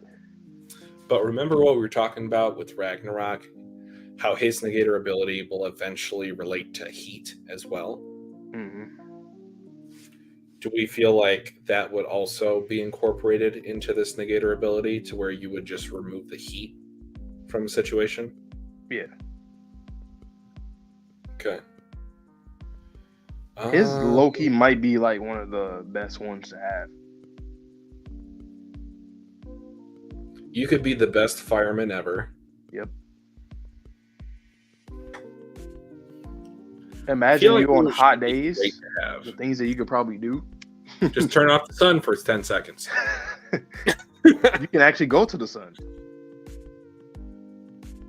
Yeah. Like he literally, like he could do that. Like I know it's not good in reality to do some shit like that, but unless you can find a way to like kind of manage it, like okay, turn it down a little. You can't do that, but you know what I mean. He always has control of the thermostat, no matter where in the world he is. Yeah, this might be pretty cool, man. I think I would say great to have a firefighter if I had that. You would have to be. Make good money too, man. Yeah. And your food will never get burnt, right? Yep. Where in this tier though?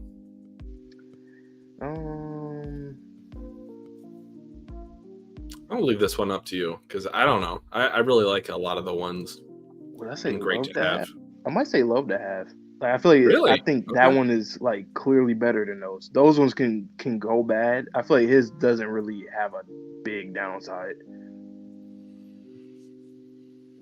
All right. More or less than unfade.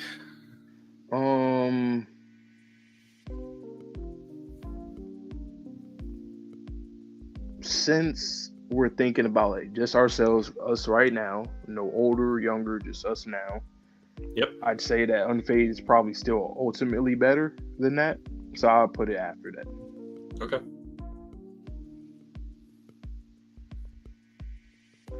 Just because of the benefit. Is that my boy Shin? Yep. Untruth, Shen Jiang.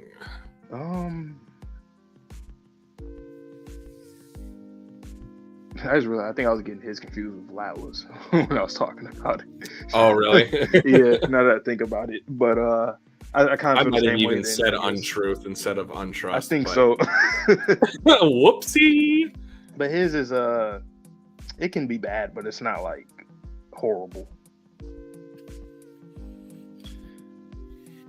But I think I mentioned this when he was doing that thing with Mui for her punishment in the summer arc.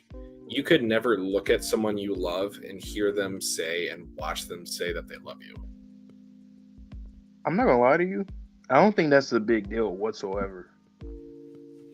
I don't feel like you need to even tell somebody that you love them for them to know that. I like, at least from like how I am, there's like, sure, my parents will say it, but they don't always say it. But obviously, I know that they do because of how they care for me growing up. So I don't really think you need that. Okay, well, let's think about this. You're in a new relationship. You can never hear that person that you're developing feelings for say that they love you. I agree with you that that is a bit worse because, like you said, a new relationship and you never hear them say it. But to be quite honest, I don't think it changes much either for that. I think you just know. Like, say it's not like you like say for example you propose, like you don't actually have to say that. They just know. Why are you closing your eyes? Don't worry about it. I want to hear what you really feel. I want to hear what you really say. Well, I have a condition. Like literally, I have a condition. Like I'm not kidding. I literally have a condition with my power. It's more prone to accidents and move. You make people do the opposite of what they intended. You can't choose the action. But isn't it an affection thing too, though? Like, he has to have affection for the person. Well, okay, so yeah. I mean, it's kind of fucked up. So people that you actually have affection for are the ones that you have to really rework your brain around, like do opposites for. Because people that you like, but aren't really like you're not worried about. Well, I don't know, man. It's kind of tough. This one's tough. Right, Quetzal? Funny how But everything people in love. wouldn't be able to lie to you. There is a benefit in knowing that. Yeah.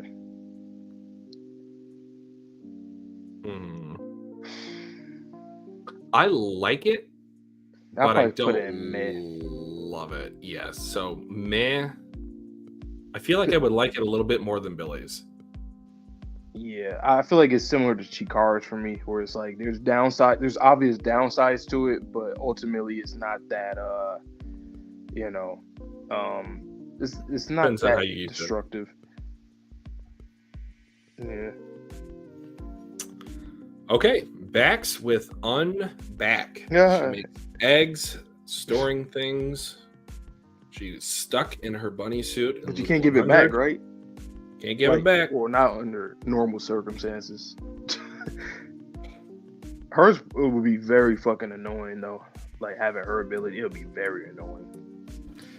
Especially if you don't know how to get the stuff out of the eggs or if there's a time delay. True.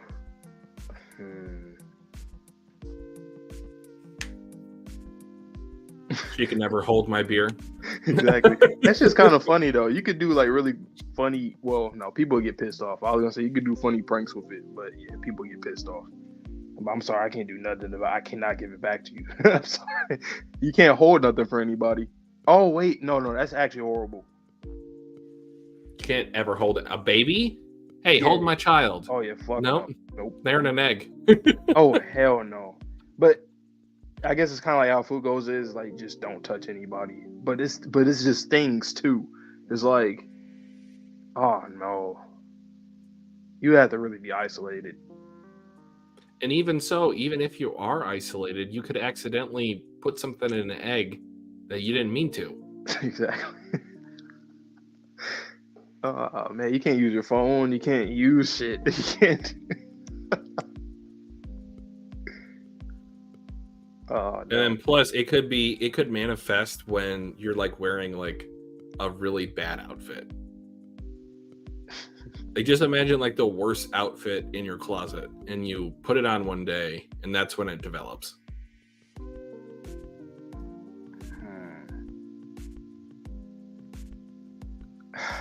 Yeah, hers has to go pretty low. Like I feel like around Tatiana is around what I'm thinking. Yeah. I'd say it's a little worse. A little worse, I agree. Unruin. Those are the ones I'm thinking. Double thinking. Unruin and Undead. let's do this for now. Okay, next up, Yamaoka Ishin Unbreakable. What you think? I feel like it's got to be pretty good. Yeah, I think so too. What is the downside? Like the downsides are only based off of who they're fighting, and really. So if it's like non-combative situations, like in real life, there's really not that many bad things about Unbreakable. You just make a whole bunch of cool ass shit. You can make so much money off of that. Oh yeah, that's going high. You can do so much with that. I feel it's kind of similar to Engine, but I feel like it has more personal motivations or like personal upside, I guess I should say. Yeah. Like you could build yourself an Iron Man suit if you wanted to. If you don't believe in your creation's abilities, they don't work. Yeah, I think we can believe in it. I believe in it. I think I can. I believe in the heart of the cards. I feel and plus, like if you don't, then what? It just disassembles and that's it. So yeah, hers is probably like the least like downside. Yeah, it low key might be the number one because there's like no real bad elements to it. If it just disassembles as it, if your imagination was up to par. My only question is, do you ever need something to break?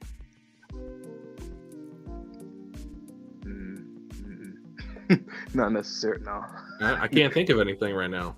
I'm sure that there is, but I low-key might personally put that number one because like there's no bad side to it. The only downside is literally I guess maybe if you're somebody that has a career or a job and you like making things or something, like inventing things, and yes, it'll be very annoying for you. But if this is us normal day-to-day life, I think it'll be fun. Because then you will always be able to work up to like actually believing in your abilities at some point.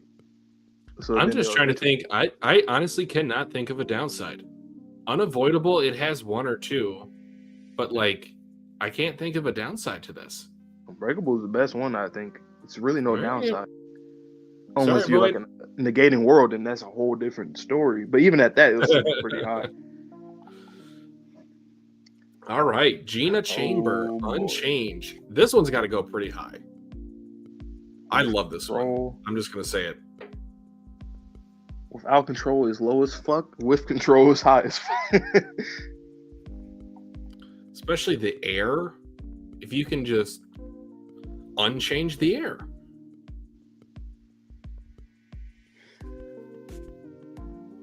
I'll say that's the one that people would genuinely want, like in terms of like a superhero ability. That's the kind that everybody would kind of want in that realm. Yeah, it's like a Green Lantern-esque power. Exactly. Yeah, exactly. Always, you're gonna get the big corporations out of business with an unbreakable table, chair. Yep, you make so much money off that. Unbreakable. Yeah, I think that should stay number one. We'll see. But so far, that one's that's the best. I feel like Gina, it's got to be above Fang. I feel like it's got to be above Void too. I'll only say no. I think it's still in that tier, but I would say no because like. Why do you think it's below those two? I also just think about like how bad it can be. Like I understand you have control over it, but you can always make mistakes. I think that could be a huge mistake if you fuck up something.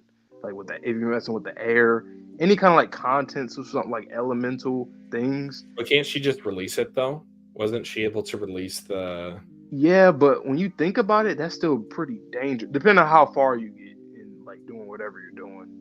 Like if it's anything with the atmosphere, you can probably do something damaging.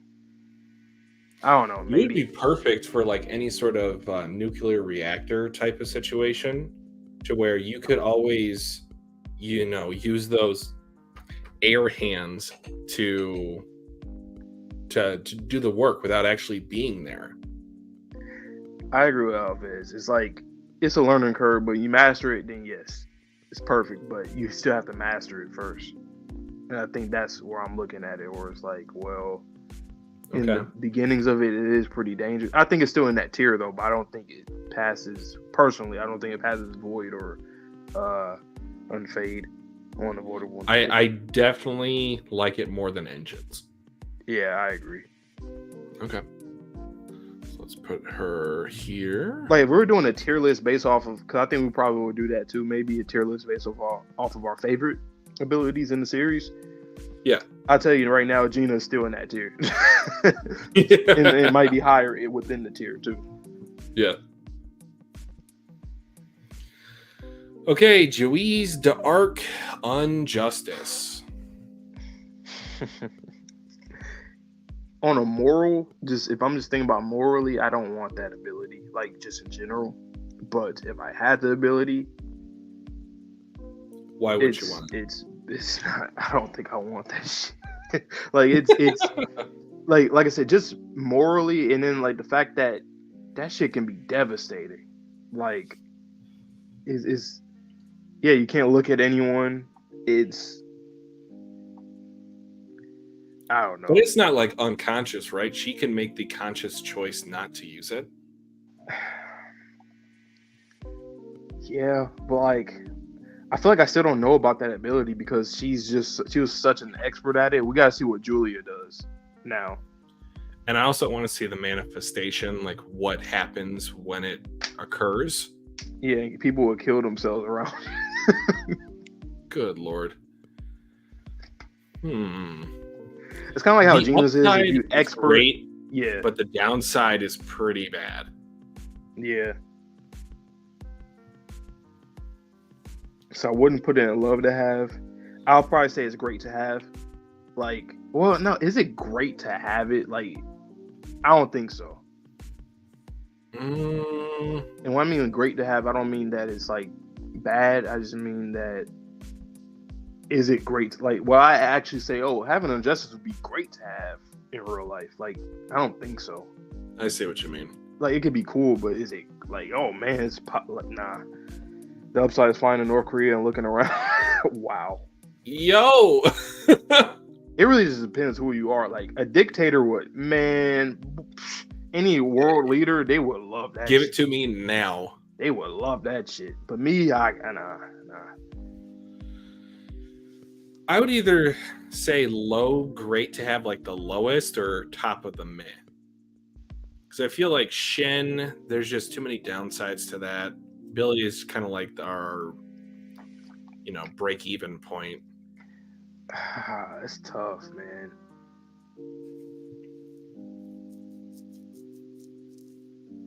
Like with Untruth, you could be the best detective ever. But with Juiz and Unjustice, you could be the best judge ever. Yeah. I wonder what that make. I mean, no telling, but like I'm very sure that people would definitely develop like a god complex. And I'm kind of surprised she didn't. Complex through 99 loops. I remember I used to think that she did have it, but then when we started learning more about her, it was like, oh, okay, she's good. Because I think that would make somebody think like that, like, because then you kind of are the law, you are the rule essentially, and it's like, okay. Think about it like this too. You say you have this ability. Like, would that mess up with your mental if you had an ability like this where you're able to kind of like dictate and control, like just... You'd be on a power trip for sure. Yeah, because then it's like, would that make you low key want to like... I don't know, because we don't have the ability, but I just have the feeling that it would make you damn near want to even like get involved in like politics in some degree. Like, I feel like you might have an urge to at some point in your life. Because it's like, it's such a sense of like justice. It's like, I don't know. I just kind of feel like me personally, I don't like me now. Like, hell no, I won't want to be involved in that. But if I had that ability, I wonder if it would make me have the urge to do that. Like, there's an itch you need to scratch with that ability. Because it is a pretty fucking... that's pretty crazy ability to have mentally. True, but the buck would stop with you. If you're a good person, you would know that you can always have a situation play out how you and your morals align with. Yeah, I guess it just depends how passionate you are about things. The more passionate you are about something, the more control you have with that ability. So I guess Vince, good night, good morning. We appreciate you. We appreciate it. You gotta go. You gotta agoo. Okay. So yeah, we'll finish up these last few. I would say top of meh for me. Top of meh. Yeah. Okay, I agree.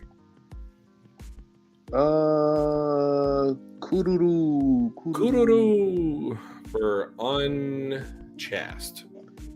What do I think? I don't know what I think about that.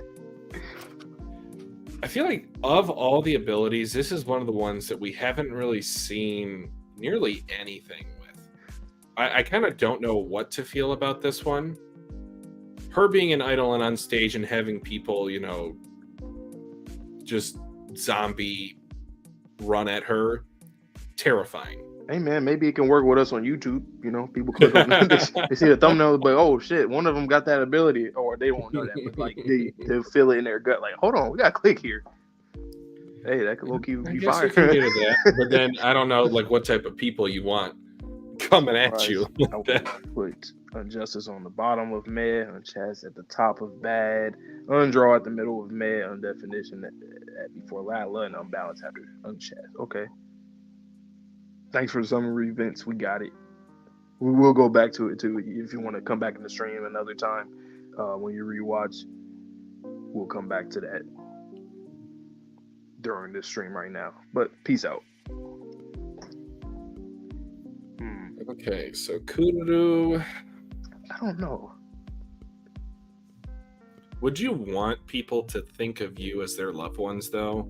No. I don't. Hell no. I would definitely have tested it out temporarily. I would just feel icky about it. Yeah. You know what? I'll actually do it for like harmless things. Like maybe if I went to like a store, like a local store or something. But hey man, what's up? Hey, what's up, family? Hey, can I get a discount? Of course. Oh, the family discount? Oh my god. Of course. Like for situations like that, I'll probably. You're my wife. Of course, I would give you the family discount. Why does it say John here? That's actually it. Will be kind of fun. Like if you're doing it in that way where it's not too much of a malicious. Yeah. I feel like it would be meh. Like I could take it or leave it. I mean, you could get Ariana Grande to love you. This is a joke. Oh yeah, sure is a joke. Mm-hmm. Okay, Alves. Okay.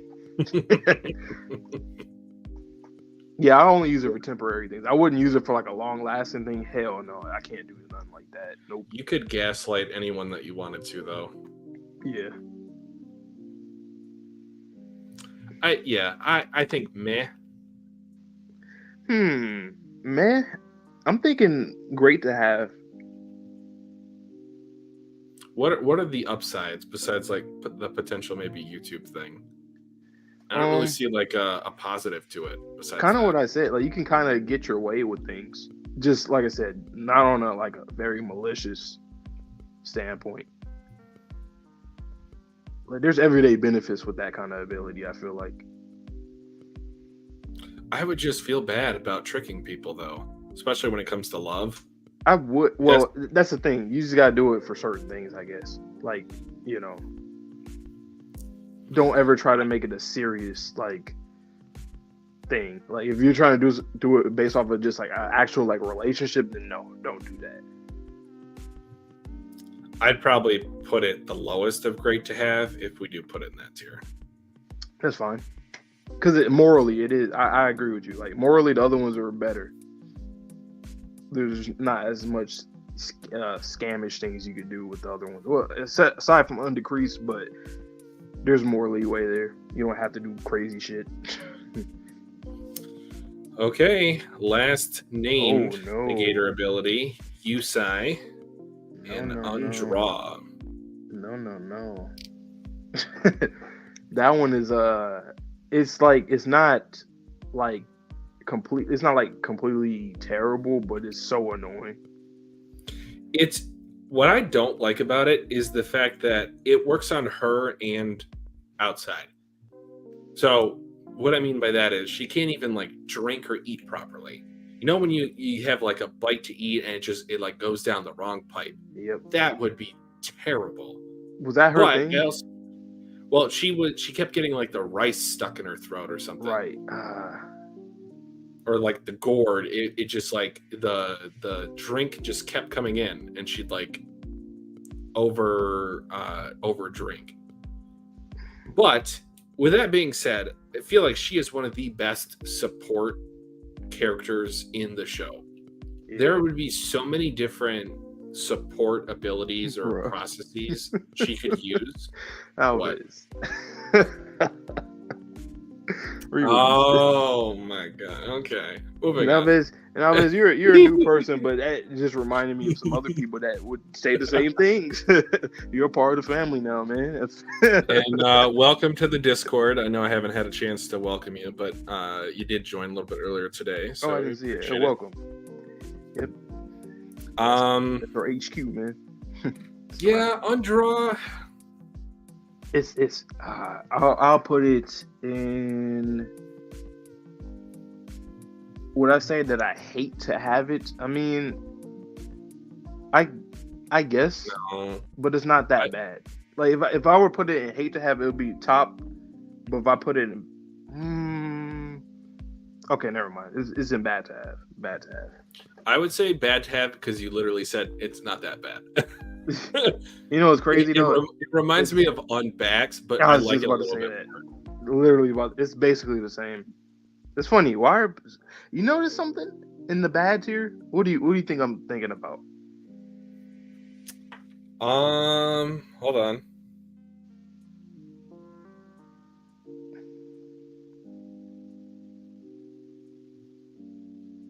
There's a trend in there.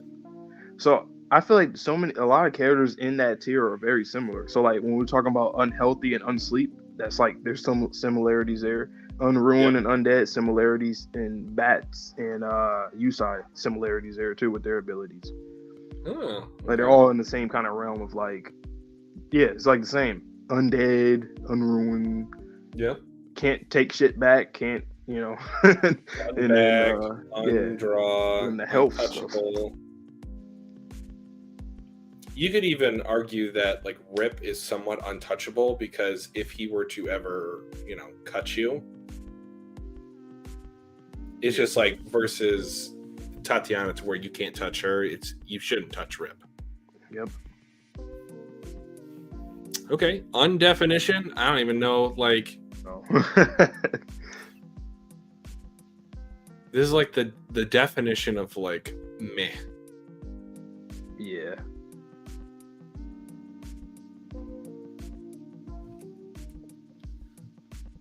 I really don't have much like. I don't have any thoughts on this. Yeah, for unbalanced, sure, but undefinition, I don't really know what to think for it. I guess it could just go in meh. I mean, I'll put it at the bottom because I just don't know anything about it. But and the good old one-time use power and unbalanced, that shit would be like it's kind of the same thing of like with engine with unburn in terms of like a career or something. You can be. Because didn't they say, what was it with the building, right? When whatever you consider to be a home or a residence. Yeah. I think that's a good one. I think it's great to have. It's funny. You were just talking about how the bad to have tier has a lot of similarities. This reminds me a lot of Unchast. Oh, really? Because yeah, it's very much dependent on other people. Because if other people don't build houses or don't build buildings, then your power is pointless. Yeah. If there's no fans to watch you and thus charge you, it's kind of like pointless to have that ability. Right. But in this situation, for it to be pointless is actually a good thing. Yeah, at least there's no detriment. I mean, as far as we know, but Damn, look at all these characters, man. What a cast. I just keep looking at everybody. They're just, what a cast. There's honestly not too many that I just don't care about. I genuinely care about most of the cast. Mm-hmm. All their abilities are fire for the show. Like, it's set up really well. But yeah, that's our list. I know a lot of you guys will probably have different opinions about this because it really is like sure. But if I were to move any, it would be like Undead and Unruined to hate. It just depends how you look at it. Because once again, for a long time you can enjoy those abilities, but then eventually you will hate it. So it's kind of I don't know how to answer it. Because that counts. If you hate it in your 50,000th year, then that means you hate it. But like I said, who's to say that you won't end up loving it again? So it's kind of hard to rank it. I would be up to moving Andy down, but not necessarily Ruin, because of the fact that Ruin has an out. Ruin is not immortal because Ruin has not been a constant throughout the looping cycle. So there is a way for Ruin to die. That's true. Granted, it is, dependent on him being killed in a certain way. But I feel like I could eventually reach that same conclusion if I had that power. That's true. It's actually funny that we thought about how we thought about with Andy, because usually we always have conversations about how trash immortality is. Mm-hmm. Maybe it's only different because it's in comparison to all these other terrible tragedies. So, I mean, it's still bad. Don't get us wrong, guys. It's still bad. But yeah, I'll put it like right by Fuko. It's the same. They're both like so. Like, you can live with them. You can enjoy times with them. It's just when the worst comes, then yeah, it can be very bad. But yeah, exactly. I'm sure Andy was glad and he lived long enough to meet Fuko. Mm-hmm. Maybe, you know what? Andy might be such a great character for me now because I think my opinion about immortality kind of changes in a way. Because, like, even though, yes, that was like his whole goal and dream to die, or his goal to die and whatnot, but like, with him existing, he was able to like learn and experience so many things and being able to be of use. And I feel like even in real life, like if you're immortal, I think you can be of use for many years, even if you went to another galaxy or somehow or some shit. Like you will still be of use. And it just goes to show the conversation he had with Fuko in the memories world. It is so impactful because she was able to change her perception of what death is. Yeah. Death is not being able to die. It's not being forgotten by your loved ones. As long as there's someone that remembers you, you will live on. Yep. And I just think that's beautiful because it relates to what Dr. Hiruluk said in One Piece. As long as I'm remembered, I shall not die. Mm-hmm. And I know that Andy, obviously, he is literally undead, but he is able to carry on the memory of all those comrades, all those friends, all those lovers. He has lived a full life. And that's why I kind of feel bad for putting it in hate to have. Yes, the downside is there. I'm not going to ignore it. But you can just experience a full life if you have undead. And as long as you're not, held captive and so on and so forth. Yeah. Lifetimes. Lifetimes. Yep. It's at some point, like, just like in the series, there'll probably be a time where he dies in it. And I think in real life, there might be a time. Maybe somebody will realize, like, damn, this human being been living for a long time. You know what? Let's kill him. Let's get him in another dimension or something. I don't know. Who knows? But yeah, Andy made me think a little differently about immortality. Just the way that he's handled it. Like, you always see him smiling and, like, he's never... That's one thing about Andy that I really like, is that you never really see him suffer from it. I mean, we've seen it a little bit when he first, had it, got the ability. But, like... It was a pretty quick turnaround. Yeah, he just accepted it. That's why I have a lot of respect for him for that. You can tell Tezuka is OP pilled. So, what I genuinely think I would hate to have his ability? I guess we could just keep it there because it could be in any of those series, to be honest. At some point in your lifetime. It just depends if you're looking at it of what's the greatest high or what's the lowest low, or are we taking the average? Yeah, exactly. So Andy, he just kind of shrugs it off somehow, which is pretty dope to me. It makes sense why he's so strong in his soul abilities, because he has a strong soul. I said the same thing about Victor, the fact that he was willing to wait all those billions of years to meet his lover again. You know what?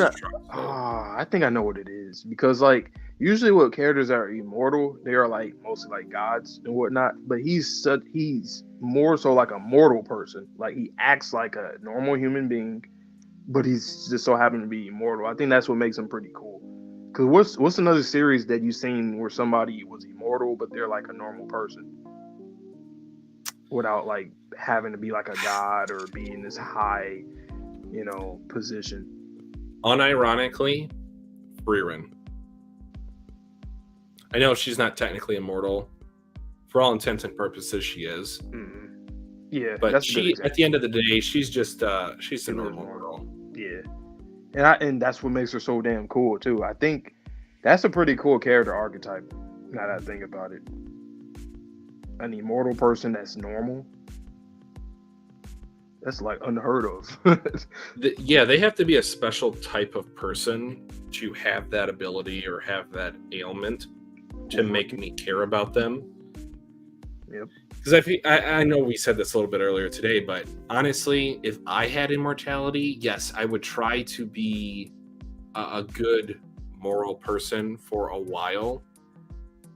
But at a certain point, I feel like I would just, crumble under the cruelties of the world. I would have to become a villain. Because at the very least, I think you have a lot of time to kind of prepare. Somewhat. It is a lot of fucking years, because as long as humanity is still here, or you're able to be by people, so you're going to have to get into science and shit and learn stuff. If you want, you have to learn how to do certain things so you can travel space and go to another place. That rhymed. Bars. But yeah, that's a cool character archetype though. But that's our list. I think our list is pretty solid. I would say, yeah, I think it's very solid. It's interesting how we were like, hey, what happens if it manifests differently than Tezuka has ever shown us it to manifest? So if Unfade, if you were a baby, I don't think Tezuka has ever given that a thought. I think he either thinks you have to be in the prime of your life or an old person. I don't think he's ever thought about what happens if Unfade goes to a baby.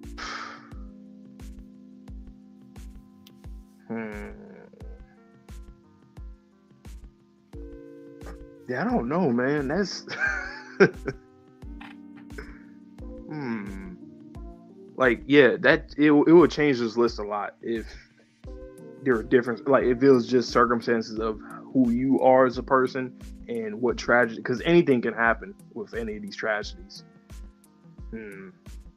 That's why I'm so excited to see the other Negators, not only just for Unluck, but for our other crew.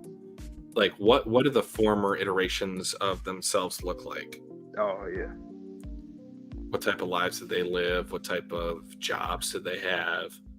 What types of tragedies befell them? So Sheen's was the best one to have. I didn't even, like I said, I didn't think about any of these until we streamed. I was like, okay, I'm just gonna wait to stream to see. And I'm kind of surprised. I didn't think Unfade was going to be that high, because we've talked about like immortality and whatnot. Mm-hmm. But again, there's kind of an out for him. Mm-hmm. He's basically all of what people want when it comes. Like, he's basically what people think of what immortality can give you, without all the detriments. That's what Unfade is, pretty much. Like when people think about immortality, they usually think about like themselves as being alive and well, even though they don't really ever think about like if you actually age during that time. Most people just think, oh, what if I'm just alive and well, like in my prime? And he's literally that.